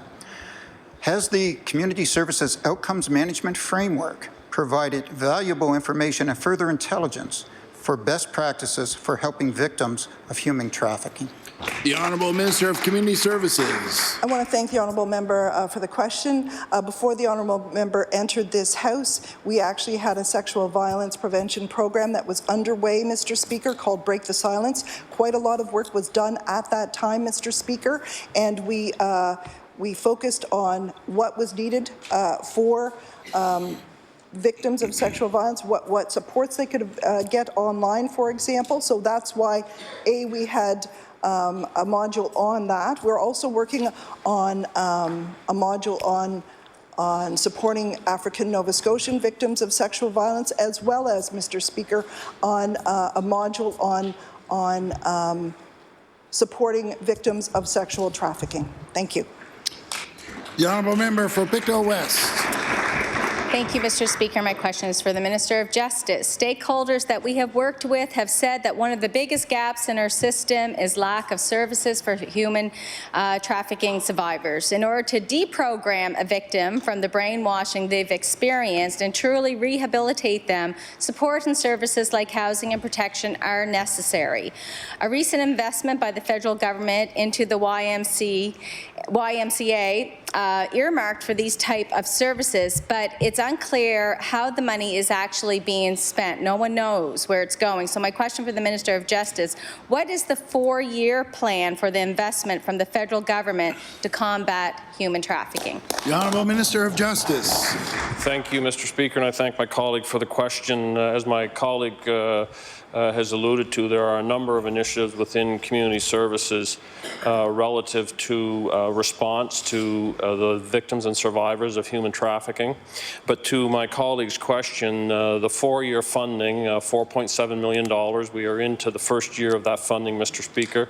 There are a number of community programs that have submitted applications for financial support to advance initiatives within their community. Last year, Mr. Speaker, in the budget, we increased the Provincial Human Trafficking Unit by 2 additional officers from Halifax Regional Police, most familiar with the issue of human trafficking. Mr. Speaker, in the previous budget, we added 2 additional sexual assault prosecutors from 2017 to the Public Prosecution Service, Mr. Speaker. We've created the Cyberbullying Unit, Mr. Speaker, that talks about online luring. These are all connected elements, Mr. Speaker, and necessary to respond to human trafficking. The honourable member for Pictou West. Thank you so much. Look, at the end of the day, we're not putting money where the money should be going, and then that's having more stings. Let's just end the Johns, get rid of them, and then that would end the trafficking. Taking on the task of rehabilitating victims of human trafficking is honourable. Researching the problem, finding the root causes, and trying to end it is noble. Government investment into solving this problem is so crucial to save these young youth. For something as important as this, it's critical to ensure every dollar spent is bettering the lives of our victims. So I need to know, Mr. Speaker, what metric is actually being used to measure whether or not the programming that the government has invested in through the YCA is successful? The Honourable Minister of Justice. Thank you, Mr. Speaker. I think it's important to recognize, because I don't want anyone to leave this legislature and think that this government is not committed and focused on the issue of human trafficking, Mr. Speaker. We've expended considerable time and energy on this subject. We've engaged our federal colleagues. We've secured federal funding, Mr. Speaker. There are a number of applications now from community groups who advance what they believe to be reasonable steps to help mitigate the matter of human trafficking. This is a collective issue, Mr. Speaker. It is about front-end prevention. It is about addressing those committing the crimes, and it is about support of those after the court process, through the court process and after the court process, Mr. Speaker, and we will continue that commitment. The honourable member for Pictou West. Thank you, Mr. Speaker. My question is for the Minister of Justice. Human trafficking is obviously not a new problem. We all recognize that. For decades, young Nova Scotians have been bought and sold, taken from one end of the country to the other, forced to work in the sex trade. And outside of a few John stings and a police task force in the 1990s, little has been done to stop it here in Nova Scotia. While federal funding in the spring was welcome, and that Ottawa recognized the issue, a new 4-person RCMP task force and a single investment in one organization hardly addresses the magnitude of this problem. So my question for the Minister of Justice is, what actual concrete action, other than the federal investment, has this province, this government, taken to end human trafficking? The Honourable Minister of Justice. Thank you, Mr. Speaker, and I want to correct my colleague. The resources submitted to the provincial unit are not solely the RCMP. It is an integrated unit of 2 RCMP officers and 2 Halifax Regional Police officers, Mr. Speaker. The police, the law enforcement community recognize this as a serious problem. One of the individuals in charge of that team, Mr. Speaker, is internationally known for his work and efforts in mitigating and advancing investigations around human trafficking, Mr. Speaker. We have sourced additional money from the federal government, and we will continue to look at options and opportunities, Mr. Speaker, to address and mitigate this problem. The honourable member for Pictou West. Again, we're not arresting the Johns. We're not putting enough of the investment into arresting the Johns. More stings. Human trafficking is a problem, as we know, in Ontario too. In fact, we share the top spot for the highest number of cases. I mentioned that earlier. However, the Ontario government has actually taken action. There is a handbook of services for survivors, online courses, safe houses, legal assistance, and so much more available. availability for help. Nova Scotia remains a source of a province to send human traffickers outside of the province, and we have a responsibility, Mr. Speaker, to end the supply of Nova Scotians going out to other provinces. So my question to the Minister, as trafficking numbers continue to rise in Nova Scotia, does the government intend to follow Ontario in taking action to end this crime? The Honourable Minister of Justice. Thank you, Mr. Speaker, and my colleague would have some of the answers to that question. I hosted my colleague as well as advocates on the issue of human trafficking about a month ago. I committed to my colleague then that I would elevate this discussion to the Department of, or the Justice FPT meetings with my federal colleagues, and I committed to my colleague that in 2020, when I host the human rights FPTs here in Halifax, that human trafficking will be on the agenda, Mr. Speaker. This is not only a Nova Scotia problem. She's absolutely correct. We have to end demand. But that is going to take a period of time, Mr. Speaker. It's going to take a focused effort, not only on our resources here in Nova Scotia, but our colleagues and resources across the country, because these individuals, as we know, primarily are leaving the province. There is an intelligent element to this, Mr. Speaker, that we're not able to discuss in this legislature, but I want to give my colleague confidence and Nova Scotia's confidence. This is an important issue to this government, and we will continue to address it in progressive steps.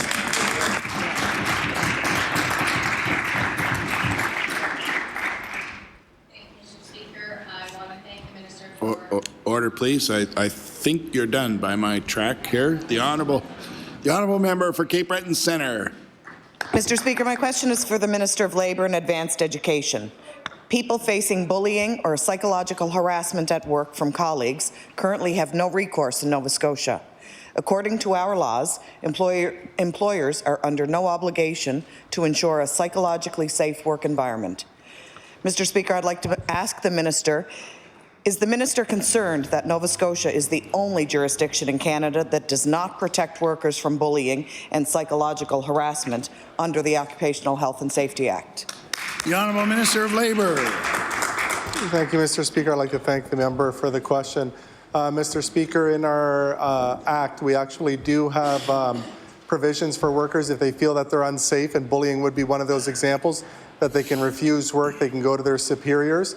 But I'm always more than happy to expand protection for workers, as our government has done many times. So if the honourable member has any suggestions in terms of how we can protect our workers, help their well-being, I'm more than happy to work with the member and get that done. Thank you. The honourable member for Cape Breton Centre. Thank you very much, and there will be more to that to follow. Mr. Speaker, Nova Scotians need to know that if they are being bullied at work, they have somewhere to turn. Changing the OH&S Act to include bullying and psychological harassment as a workplace injury would provide workers with some recourse and a path forward when they're put in this terrible position. No one, Mr. Speaker, should feel unsafe at work. Will the Minister of Labour and Advanced Education commit to amending the OH&S Act to protect workers from bullying and psychological harassment? The Honourable Minister of Labour. Thank you, Mr. Speaker. Since our government's come into power, we have made changes to occupational health and safety. The safety of our workers is the utmost, it's a priority for our government. I'm more than happy to look at anything that can help our workers' safety. More than happy to work with the member in terms of bullying in the workplace.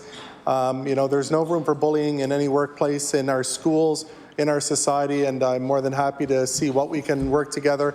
I have had meetings with individuals who have brought up the same issue.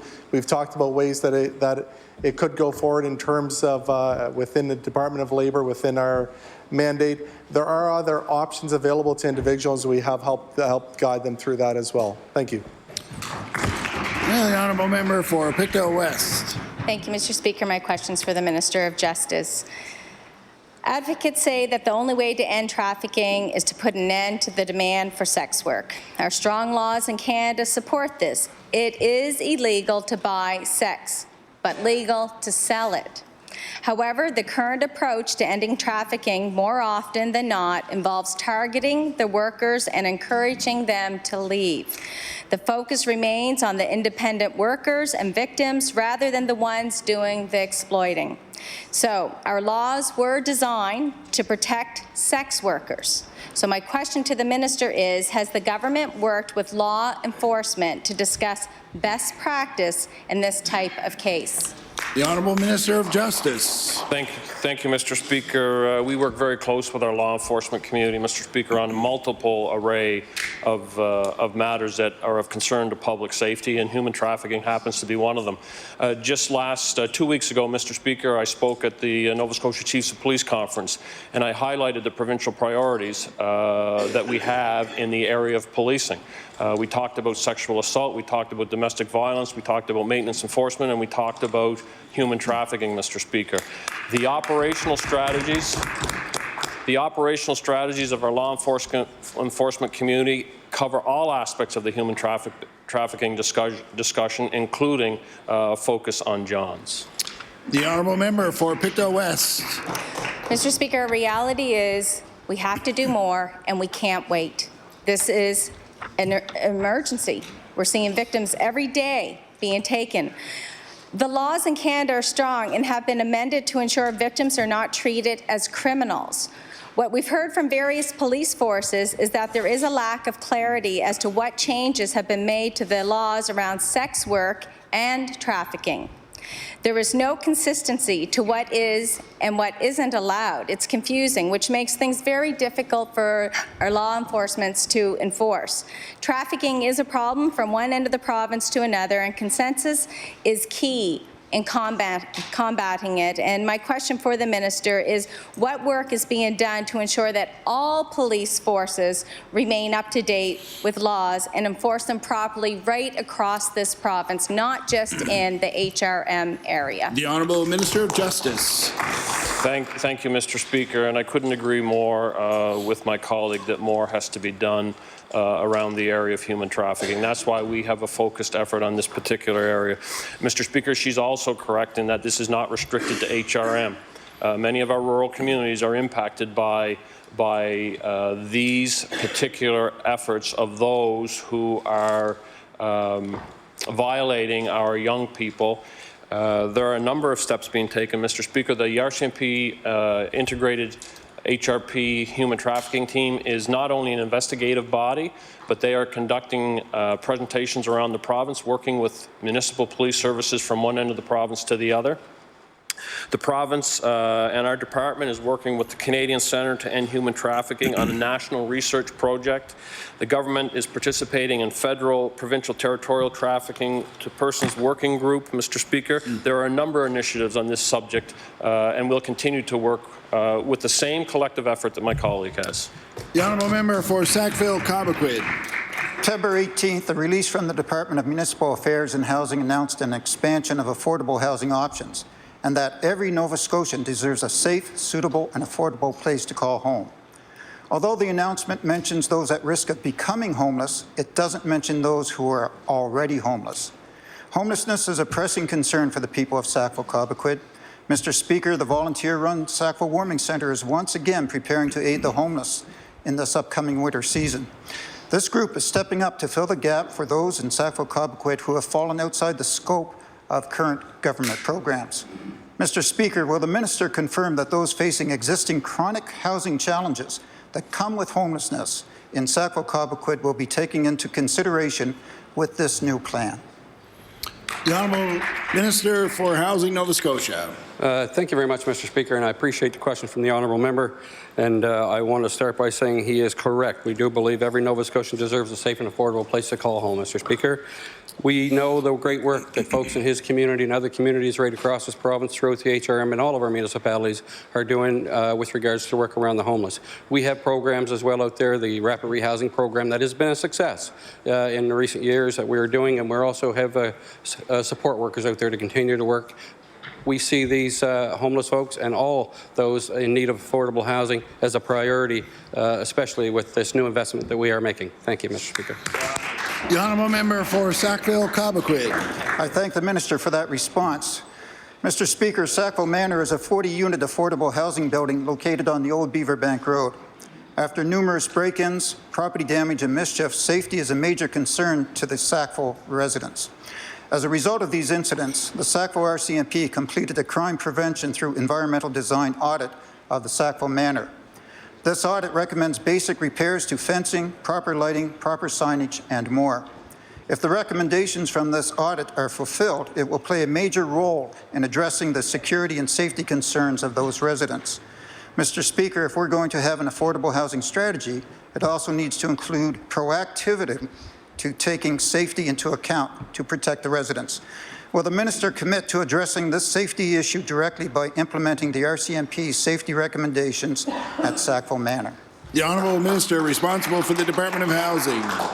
Thank you very much, Mr. Speaker. And again, I thank the Honourable Member for his question and certainly the concern around Sackville Manor and all residences right across this province.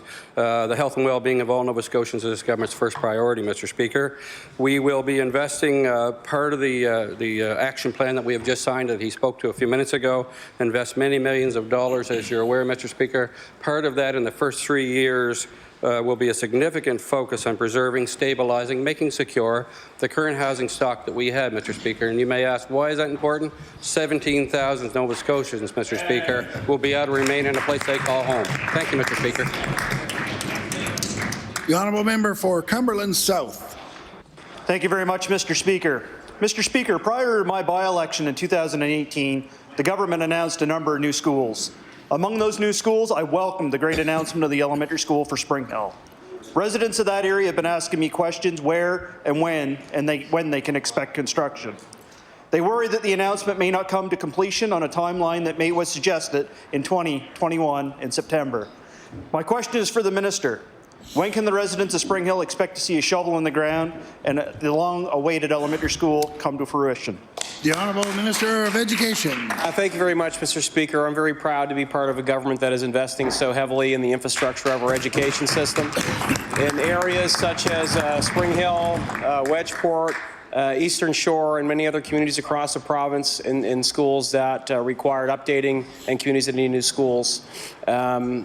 And in the particular case of Spring Hill, we're still undergoing the technical evaluation. As the member can understand, there's been some challenges because of the undermining in the community as a result of the old mine. That work is still ongoing. We believe we do have a couple sites now that may be viable, and the engineers will be providing us with feedback on that as soon as they've completed their structural analysis. The Honourable Member for Cumberland South. Thank you, Mr. Speaker, and I thank the minister for his information and his meetings previous to this session. Last year, the government did test the site next to the Dr. Carson and Marion Murray Centre on Main Street. There were some discussions that there may be issues around that property, and I'll table that.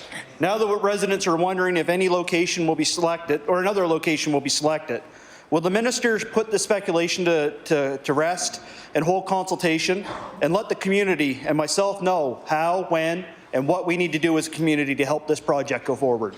The Honourable Minister of Education. Thank you very much, Mr. Speaker. Of course, as I've kept in contact with the member thus far, there are, I believe, 2 sites right now, 2 further sites that are undergoing technical evaluation by our engineers. As soon as that technical evaluation is completed, then we go to the community to seek feedback.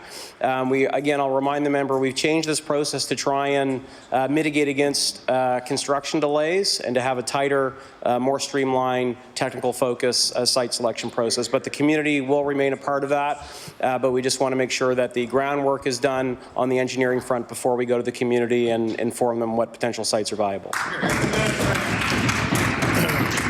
The Honourable Member for Argyle-Barrington. Thank you very much, Mr. Speaker. Monsieur le Président, un groupe concerné de parents de la communauté de Wedgeport ont travaillé depuis mai 2017 pour promouvoir une nouvelle école élémentaire francophone dans la communauté.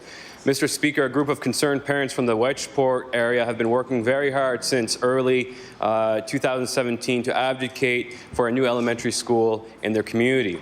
In March 2018, the Minister of Education did announce a new elementary school for their community.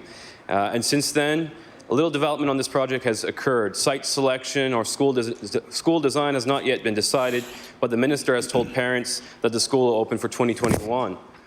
That's 23 months away. Can the Minister of Education provide an update to the House on the new Wedgeport Schools design and site selection? The Honourable Minister of Education. Merci beaucoup pour la question, Monsieur le Président. I thank the member for the question. I've been in constant contact with the SAC and the Parents Committee that has been advocating for this new school. I've toured Wedgeport myself, and it was upon touring that school that I knew a new site was particularly needed. And I'm very proud to be part of the government that didn't neglect that school, but actually invested money to put a new site there, despite the fact that members of the opposition voted against the budget for these new schools. The site selection process, Mr. Speaker, is almost complete. The technical evaluation for that site selection process is almost complete in Wedgeport. I believe that there'll be one or multiple sites that have been identified very close to the previous school that will be presented to the community for feedback. The Honourable Member for Argyle-Barrington. Thank you very much, Mr. Speaker, and I thank the Minister for his answer, and I hope that parents and the community are consulted throughout this ongoing process. Parents have worked very hard on this project and have had very little feedback from this government. They want to protect their culture and their language and to provide to their community quality education and services. Mr. Speaker, after securing funding, they completed a feasibility study, which I will table, to support of having a community centre constructed with the school. Parents have been told that the application now sits on the Minister's desk. They have spent numerous hours to submit an important funding request and deserve to know the status of the application. Can the Minister update this House on the status of the community centre application, and will the Minister confirm that the school will still open on time to receive students for September 2021? Thank you. The Honourable Minister of Education. Thank you very much, Mr. Speaker. In fact, I personally have been in fairly regular contact with members of that community and the parents, so it's not fair to say that they have not received feedback from the government when, in fact, the Minister himself is meeting with them and communicating with them regularly. In terms of the community centre, that is going to be funded by the federal government, so that process might take a little longer. However, we can accommodate the further build of the community centre on that school in the design of the school itself. So that will not and should not prevent us from hitting our target timeline on the build for the new school in Wedgeport. Thank you. The Honourable Member for Victoria-the Lakes. Thank you, Mr. Speaker. Mr. Speaker, my question is to the Minister of Fisheries and Aquaculture. Last week, Mr. Speaker, the first edition of the Canadian Seafood Show took place in Montreal. The show billed itself as an opportunity for Canadian buyers to meet with suppliers from visiting countries and discover new products and new flavors, and I'll table that, Mr. Speaker.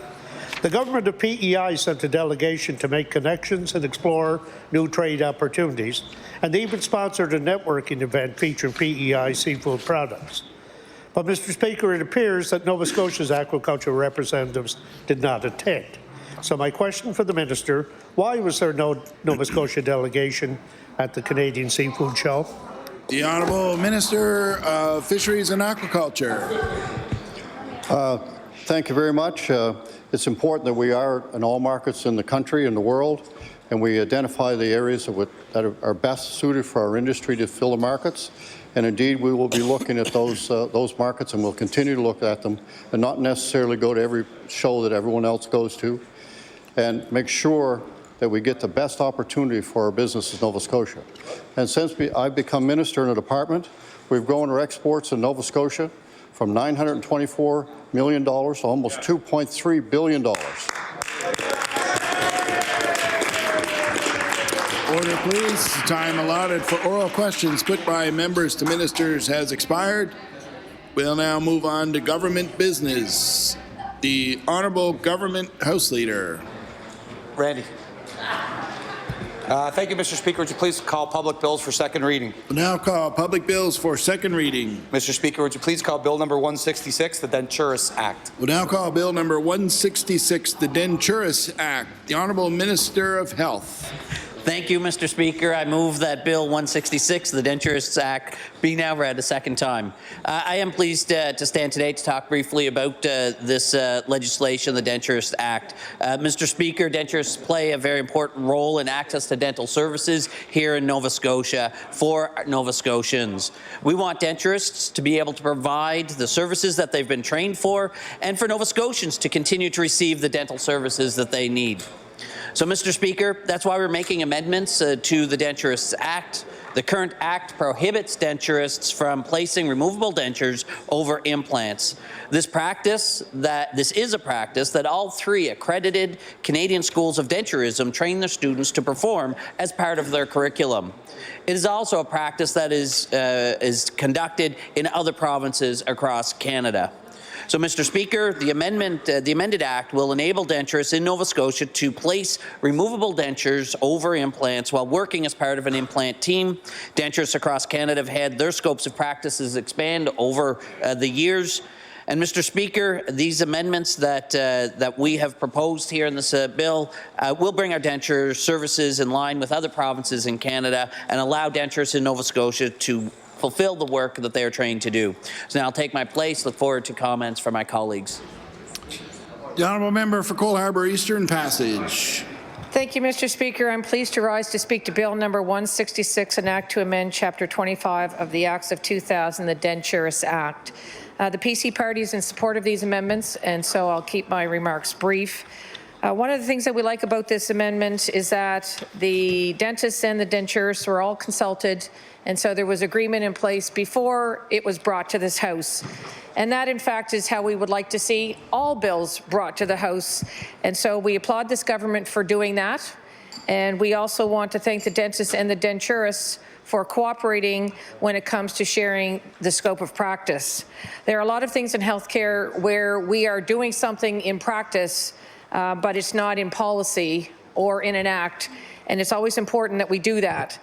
So I would like to encourage this government to consider doing the same thing for the other allied health professionals, the pharmacists who have the ability to prescribe certain medications but don't have the funding to cover the costs of them doing so, the physiotherapists who could be ordering certain tests that would allow them to facilitate their treatments, and all of the other allied health professionals who could have an expanded scope of practice to augment what physicians and other allied health professionals are doing in this province, provided there's proper consultation. So, Mr. Speaker, we applaud the government. We will be voting in favour of this bill, and we appreciate the diligence of this government in collaborating with the stakeholders involved ahead of the bill being introduced. Thank you, Mr. Speaker. The honourable member for Cape Breton Centre. Thank you, Mr. Speaker. Mr. Speaker, we're happy to see that with these changes in the legislation, the scope of practice of denturists will be expanded in Nova Scotia. Access to dentures needs to be increased, and this sounds like a good step in the right direction. I think while we look forward to seeing the impacts of these changes, we can't forget, however, about the wider problem of access to oral health care. 1 in 3 working people in Canada have no dental insurance. When they need to see a dentist, they pay out of pocket. If they don't have the money, in many cases, they simply go without the care that they need. As a result of people not getting the care they need, people live with severe pain. They miss work, they suffer in silence, and can't live up to their potential. Access to oral health care is an issue for children, for adults, and for seniors. We need to ensure that our healthcare system doesn't stop at the neck. It should cover us from tip to toe. Mr. Speaker, in Nova Scotia, we could start to ensure that everyone gets the oral health care by implementing a public health dental hygiene program in our public schools and passing of Bill 141 this session. Thank you. If I recognize the Honourable Minister of Health, it will be for second reading of Bill number 166, the Denturists Act, an act to amend. The Honourable Minister of Health. Thank you, Mr. Speaker. I thank my colleagues for their thoughtful comments and indeed their indication of support for this legislation. I can assure them in my own discussions with representatives of the Denturists Association and Licensing Board, Mr. Speaker, this has been a long time coming, and they do look forward to seeing this bill pass. So I'm sure they will equally appreciate it passing as we move through with all party support. And with that, Mr. Speaker, I close second reading on Bill 166. The motion is for second reading of Bill number 166, the Denturists Act. Would all those in favour of the motion please say aye. Aye. Contrary-minded, nay. Motion is carried. Bill number 166, an act to amend Chapter 25 of the Acts of 2000, the Denturists Act. Ordered that this bill be referred to the Committee on Law Amendments. The Honourable Government House Leader. Thank you, Mr. Speaker. Would you please call Bill number 163, the Wilderness Areas Protection Act? Will now call Bill number 163, the Wilderness Areas Protection Act. The Honourable Minister of the Environment. Thank you, Mr. Speaker. I move that Bill 163, amendments to the Wilderness Area Protection Act, be now read a second time. I'm pleased to say a few words about the amendments to the Wilderness Area Protection Act. Wilderness areas protect nature. They also offer us a chance to hike, camp, fish, hunt, and enjoy unique Nova Scotian experiences. We generally restrict use by vehicles in these areas, and for good reasons. We want to ensure wildlife and biodiversity in these areas are protected. That's the guiding principle we have in mind whenever we talk about wilderness areas. That said, there are some instances where vehicles can be allowed without harming what we're protecting. Working with community organizations, we sometimes develop management agreements for vehicle uses in wilderness areas. For example, we've worked with ATV Association of Nova Scotia and the Snowmobile Association of Nova Scotia to manage 120 kilometres of trails in these areas. We focus on existing sections of trail that connect other sections of trail, and only members of these associations are allowed to use these vehicles on them. With this careful approach, people can get a favorite fishing spot or enjoy a ride in our wild spaces without harming them. We have found this approach to be very effective in ensuring responsible use and promoting stewardship by trail users. Let me be clear, Mr. Speaker, we have no intention of opening up our wilderness areas for widespread vehicle use. That would defeat their purpose. Mr. Speaker, this is an important background for members to know when considering our amendments to the Wilderness Areas Protection Act. As Minister, I have already had the authority under this legislation to develop management agreements for limited vehicle use in our newer wilderness areas. I do not have the authority to do that in 30 or so wilderness areas designated before 1998. These amendments will allow me to do this on just 2 trails.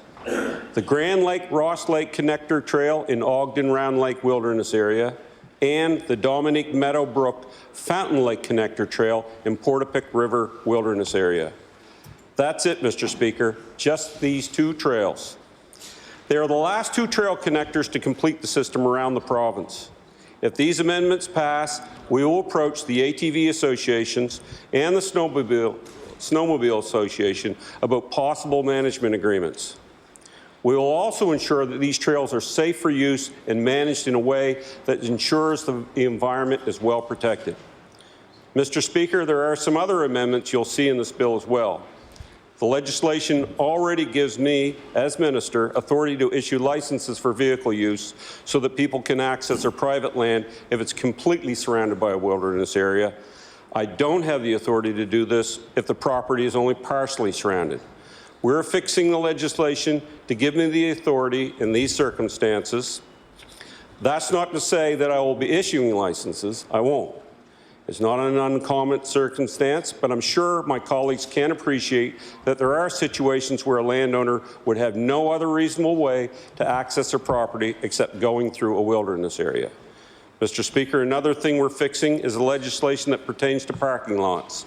I realize the idea of parking lots in wilderness areas may not seem likely that they seem to be together. However, there is an issue we need to address. We will ensure these trails are also safe and used in a managed way that will ensure the environment's well protected. The legislation does not allow a parking lot to be within the boundary of a wilderness area. So we will have cases where people do not have safe places to park when they're accessing these remote areas for outdoor recreation. So we're fixing that so that we can put parking lots where it's appropriate to do so. This helps with the safety and encourages responsible use in popular and beautiful spots. Finally, Mr. Speaker, there are some administrative amendments to ensure that we are managing wilderness areas consistent and efficiently to protect them and ensure people can enjoy them. Our government is committed to biodiversity and to preserving our most beautiful and ecologically important areas for Nova Scotia. When we make these decisions about wilderness areas, that is first and foremost in our minds. These amendments will allow people to use these areas more safely and responsibly while preserving them for generations.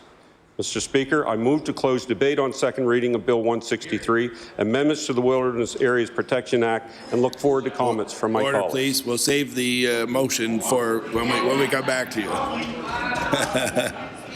The Honourable Minister of the Environment. Thank you, Mr. Speaker. I think I need unanimous support for that, but maybe I was asking that. Anyway, I look forward to comments from my colleagues, Mr. Speaker. Thank you. The Honourable Member for Sackville-Beaverbank. Yes, thank you very much, Mr. Speaker, and thank you, Minister, for allowing us an opportunity. I read through this, and I do want to make a comment up front in regards to the staff individual who did the presentation, the briefing on this, Peter Labor, who I think is the Director of Protected Areas. Is a very in-depth and concise media brief, and I certainly thank him for that. When we went through a number of these, Mr. Speaker, there were absolutely very few concerns that our caucus had, almost zero. Most of them are we see as make sense amendments, and particularly in regards to the parking and access to landlocked areas. I left the meeting anticipating I would get a flurry of calls from a variety of groups. I did hear from the director of AdVans and had listened to the comments that were brought forward there.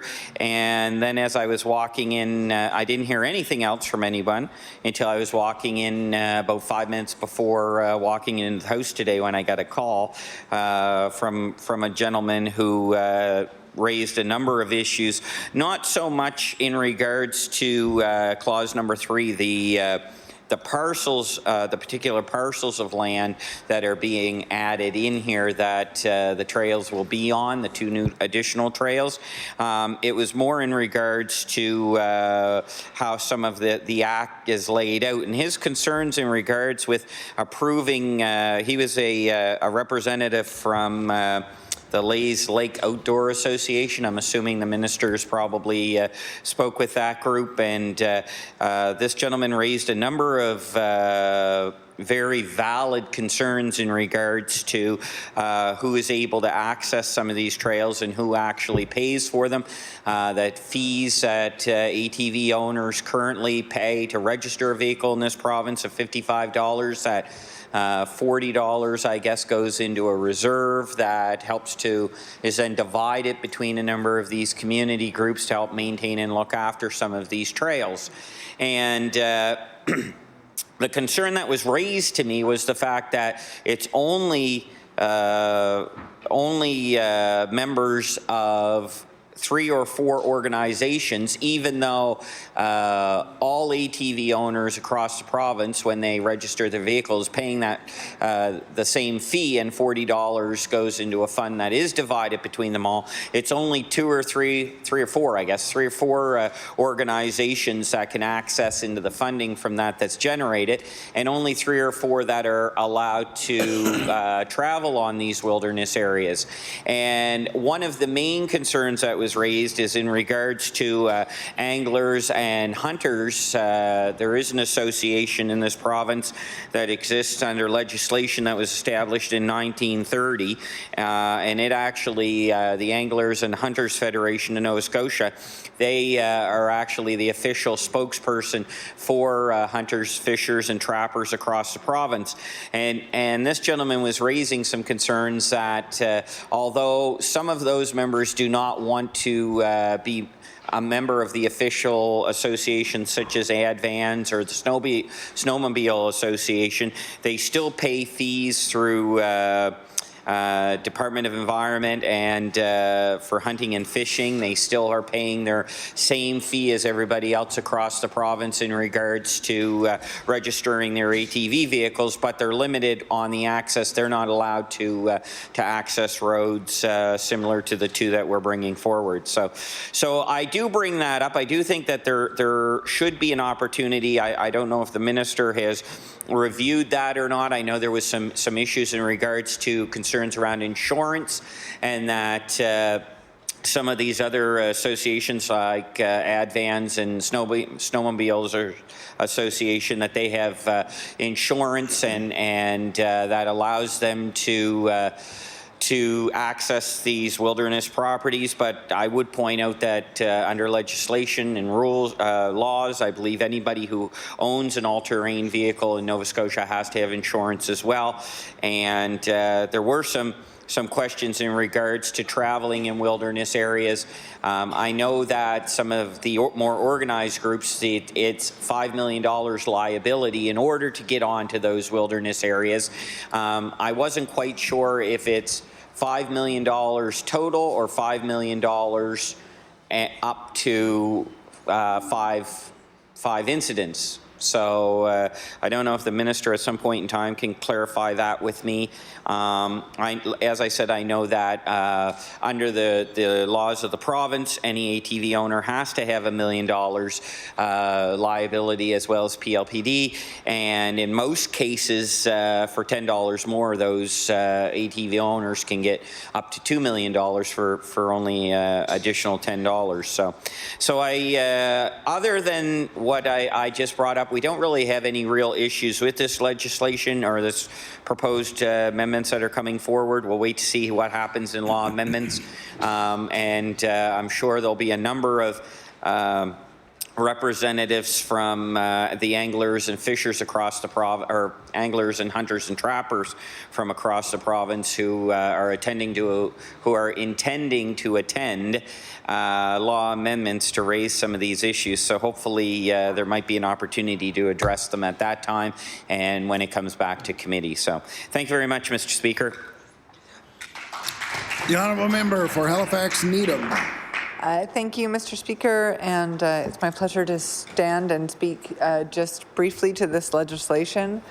Certainly changes that allow us to make wilderness areas safer and access to those areas safer through the establishment of parking areas makes good sense, and so does clarifying governance and enforcement for the Act.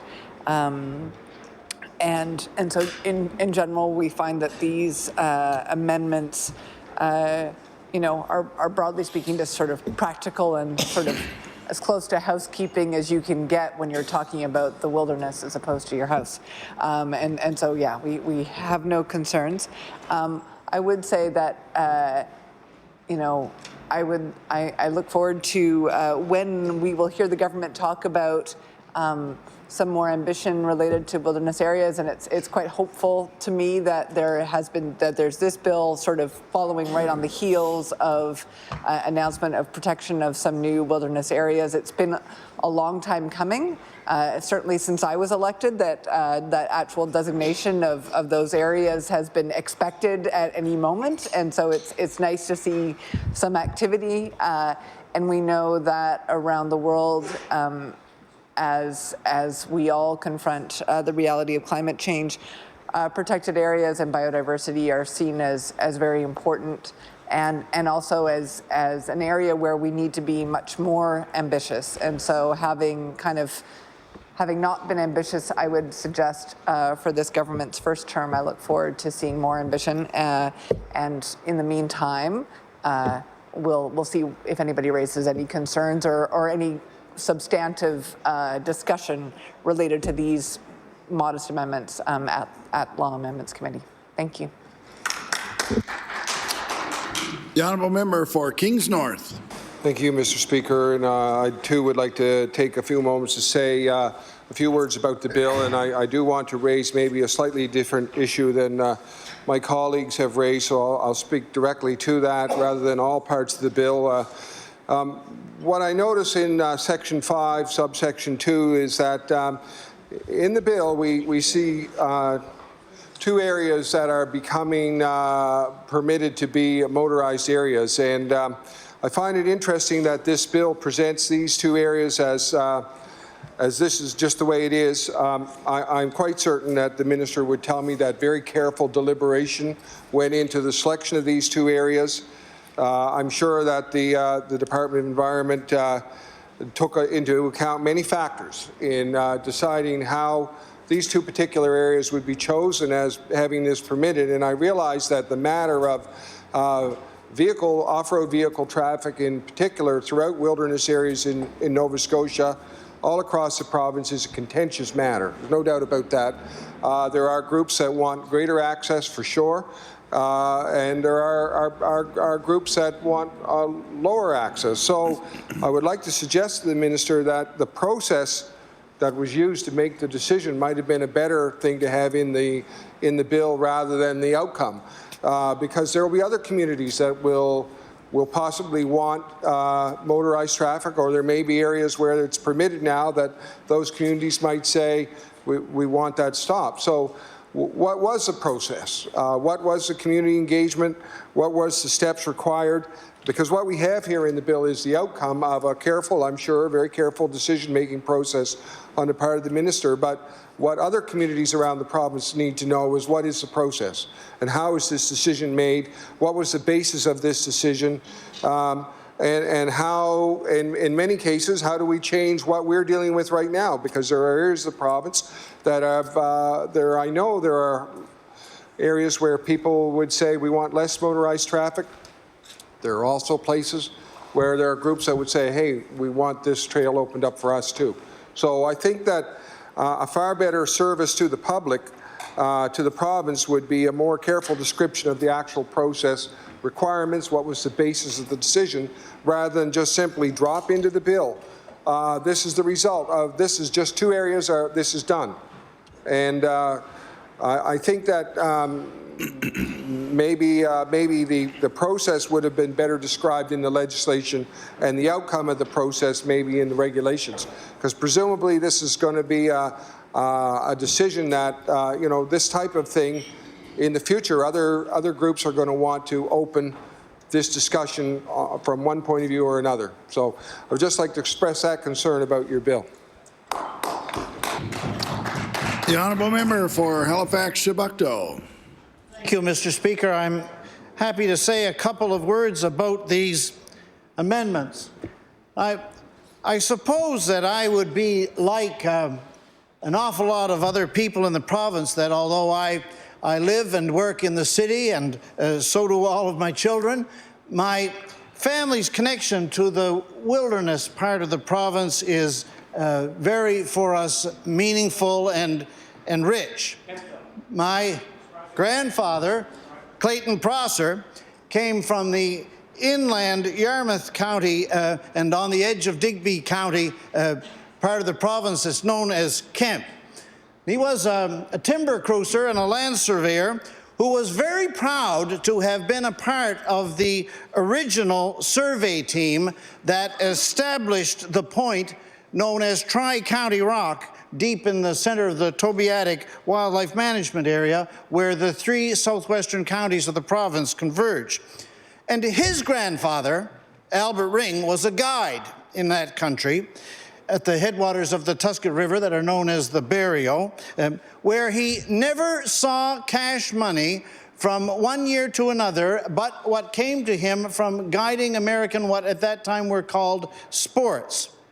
So growing up, traveling with and listening to my grandfather and my father, Fred Burrell, who were very familiar with all that country, I acquired a sense that the Tobiatic was a place of particular specialness and of a heightened significance. And similarly, the Barrio, with its defining interconnected series of lakes and rivers, lakes, one of which I'll have you know is referred to on the map as Burrell's Deadwater, that the Barrio, with its connection of interlocking lakes and rivers over a long, long stretch between Digby and Yarmouth County, is a place where, with all its memories and all its associations, my own family is regarded as pretty close to sacred.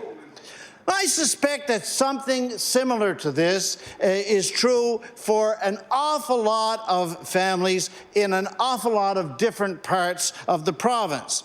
I know that in Upper Musquodoboit, where I spent the biggest part of my adult life, people whose family belong in that country often speak in a parallel way about the Liscombe Game Sanctuary, which they refer to there just as the sanctuary, or which they sometimes refer to as out the 10, referring to the 10-mile lake and the 10-mile stream that are between the Liscombe Game Sanctuary and Pleasant Valley and the Musquodoboit Valley. So wilderness areas are not something, to use this word, they're not something other in Nova Scotia. Wilderness areas are deeply of a piece with who we actually are, as they are also wilderness areas too plainly indispensable to the essential biodiversity of our province. So this is one of the reasons why it's such an encouraging thing and an important thing that land protection in the last number of years has moved to a more central place on the screen of the consciousness of the province, and that's why it is a positive and encouraging thing that the province continues to move towards that 13% protection goal. So this bill deals with a number of details pursuant to that protection, related to a range of considerations, some of which my colleagues have spoken to, from land use to enforcement to parking and to designation. So these all appear to be improvements and to be welcome. Thank you, Mr. Speaker. If I'm recognized, the Honourable Minister of the Environment, it will be for a second reading of Bill number 163, the Wilderness Areas Protection Act. The Honourable Minister of the Environment. Thank you, Mr. Speaker, and thank the members across for their comments. Member for Sackville, Beaverbank, Halifax, Needham, Kings North, and Halifax, Chebucto. To start with, I really do appreciate and also would like to recognize the hard work of the staff. Peter Labor, it's not the first time I've heard comments on probably one of the better bill briefings that we've had, and I really do want to thank them for putting together a tremendous package for me. The Lays Lake Outdoor Association with trail fees and insurance, I would like to assure the member that I certainly would like to understand and know more about that. I believe that my colleague from Lands and Forestry also, where the Off-Highway Vehicle Act resides, will be interested in hearing those things and seeing what their issues are. When we're talking about protected areas, you know, I also really need to stand here and thank my previous ministers that were here before me. It's important to know that I came into this position and a lot of hard work was done by those previous ministers, and especially the one that was there before me just recently, and I'd like to thank them for everything that they've done. As far as the process goes, maybe I can clarify a couple of things. As far as the original 31 sites that were put in Schedule A in the 1998 piece of legislation, there was no authority for the minister to designate trails at this point in time. That's what this is doing. Any wilderness area that's been proclaimed since then, the minister does have that ability, under certain conditions, to designate trails. And again, some of the key factors are that they need to be connectors. We need to have an existing trail association that's there ready to take over the management of it. And thirdly, it does not in any way degrade the ecological significance. So there is conditions now where I can as minister, but previously there weren't. So these trails weren't just picked through a process. These were two remaining trails from the original 31. And the community has been behind this for years. So this is an example, Mr. Speaker, with Ogden Lake and Portapique, where it was more to clean up what we felt was something that had been on the books for a long time. I do also appreciate the comments from our member from Halifax, Chebucto. I will tell him that I have had the privilege to be at Tri-County Rock. I have had the privilege of traveling throughout many of our wilderness areas. One of the things that struck me the most just recently at our announcement that we had towards the designation of wilderness or protected areas, which was a very special day for me. When I was there, I was starting to bring my comments. I look, and there's a beautiful birchbark canoe made by our Mi'kmaq, and it brought me back to the day that I used to travel back into the wilderness areas. Back then, when we were children, we all had, well, I shouldn't say children, but young adults, we all had a canoe. Nowadays, children all have smartphones. I wish that more of our children had canoes today and spent less time on their smartphones so that they could go to these special places. And what we're doing here today hopefully is going to give more of an opportunity for that to happen. So with those few words, I move that, again, that we close debate on second reading of Bill 163, amendments to the Wilderness Area Protection Act, and look forward to comments from law amendments. Thank you. Motion is for second reading of Bill number 163, the Wilderness Protection Act. Would all those in favor of the motion please say aye. Aye. Contrary-minded, nay. The motion is carried. Bill number 163, an act to amend Chapter 27 of the Acts of 1998, the Wilderness Areas Protection Act. Ordered that this bill be referred to the Committee on Law Amendments. The Honourable Minister of Community Services on a quick introduction. Thank you, Mr. Speaker. I'd like to direct my colleagues' attention to the East Gallery, where we are joined today by the Chair of the Mental Health Foundation of Nova Scotia, the former Chair of Bedford United Church, a business leader in our province, Daryl Johnston. I would ask the members to give him the warm welcome of the House. The Honourable Deputy Government House Leader. Thank you, Mr. Speaker. Mr. Speaker, that concludes government business for today. I move that the House now do rise to meet again tomorrow, Friday, October 4th, between the hours of 9 a.m. and 1 p.m. Following the daily routine and question period, business will include second reading on bills number 169, the Expropriations Act, and Bill number 170, the Public Highways Act, and with time permitting, address and reply. Thank you, Mr. Speaker. Motion is for adjournment for the House to rise to meet again tomorrow, Friday, October the 4th, between 9 a.m. and 1 p.m. Would all those in favor of the motion please say aye. Aye. Contrary-minded, nay. The motion is carried. The House now stands adjourned until tomorrow at 9 a.m.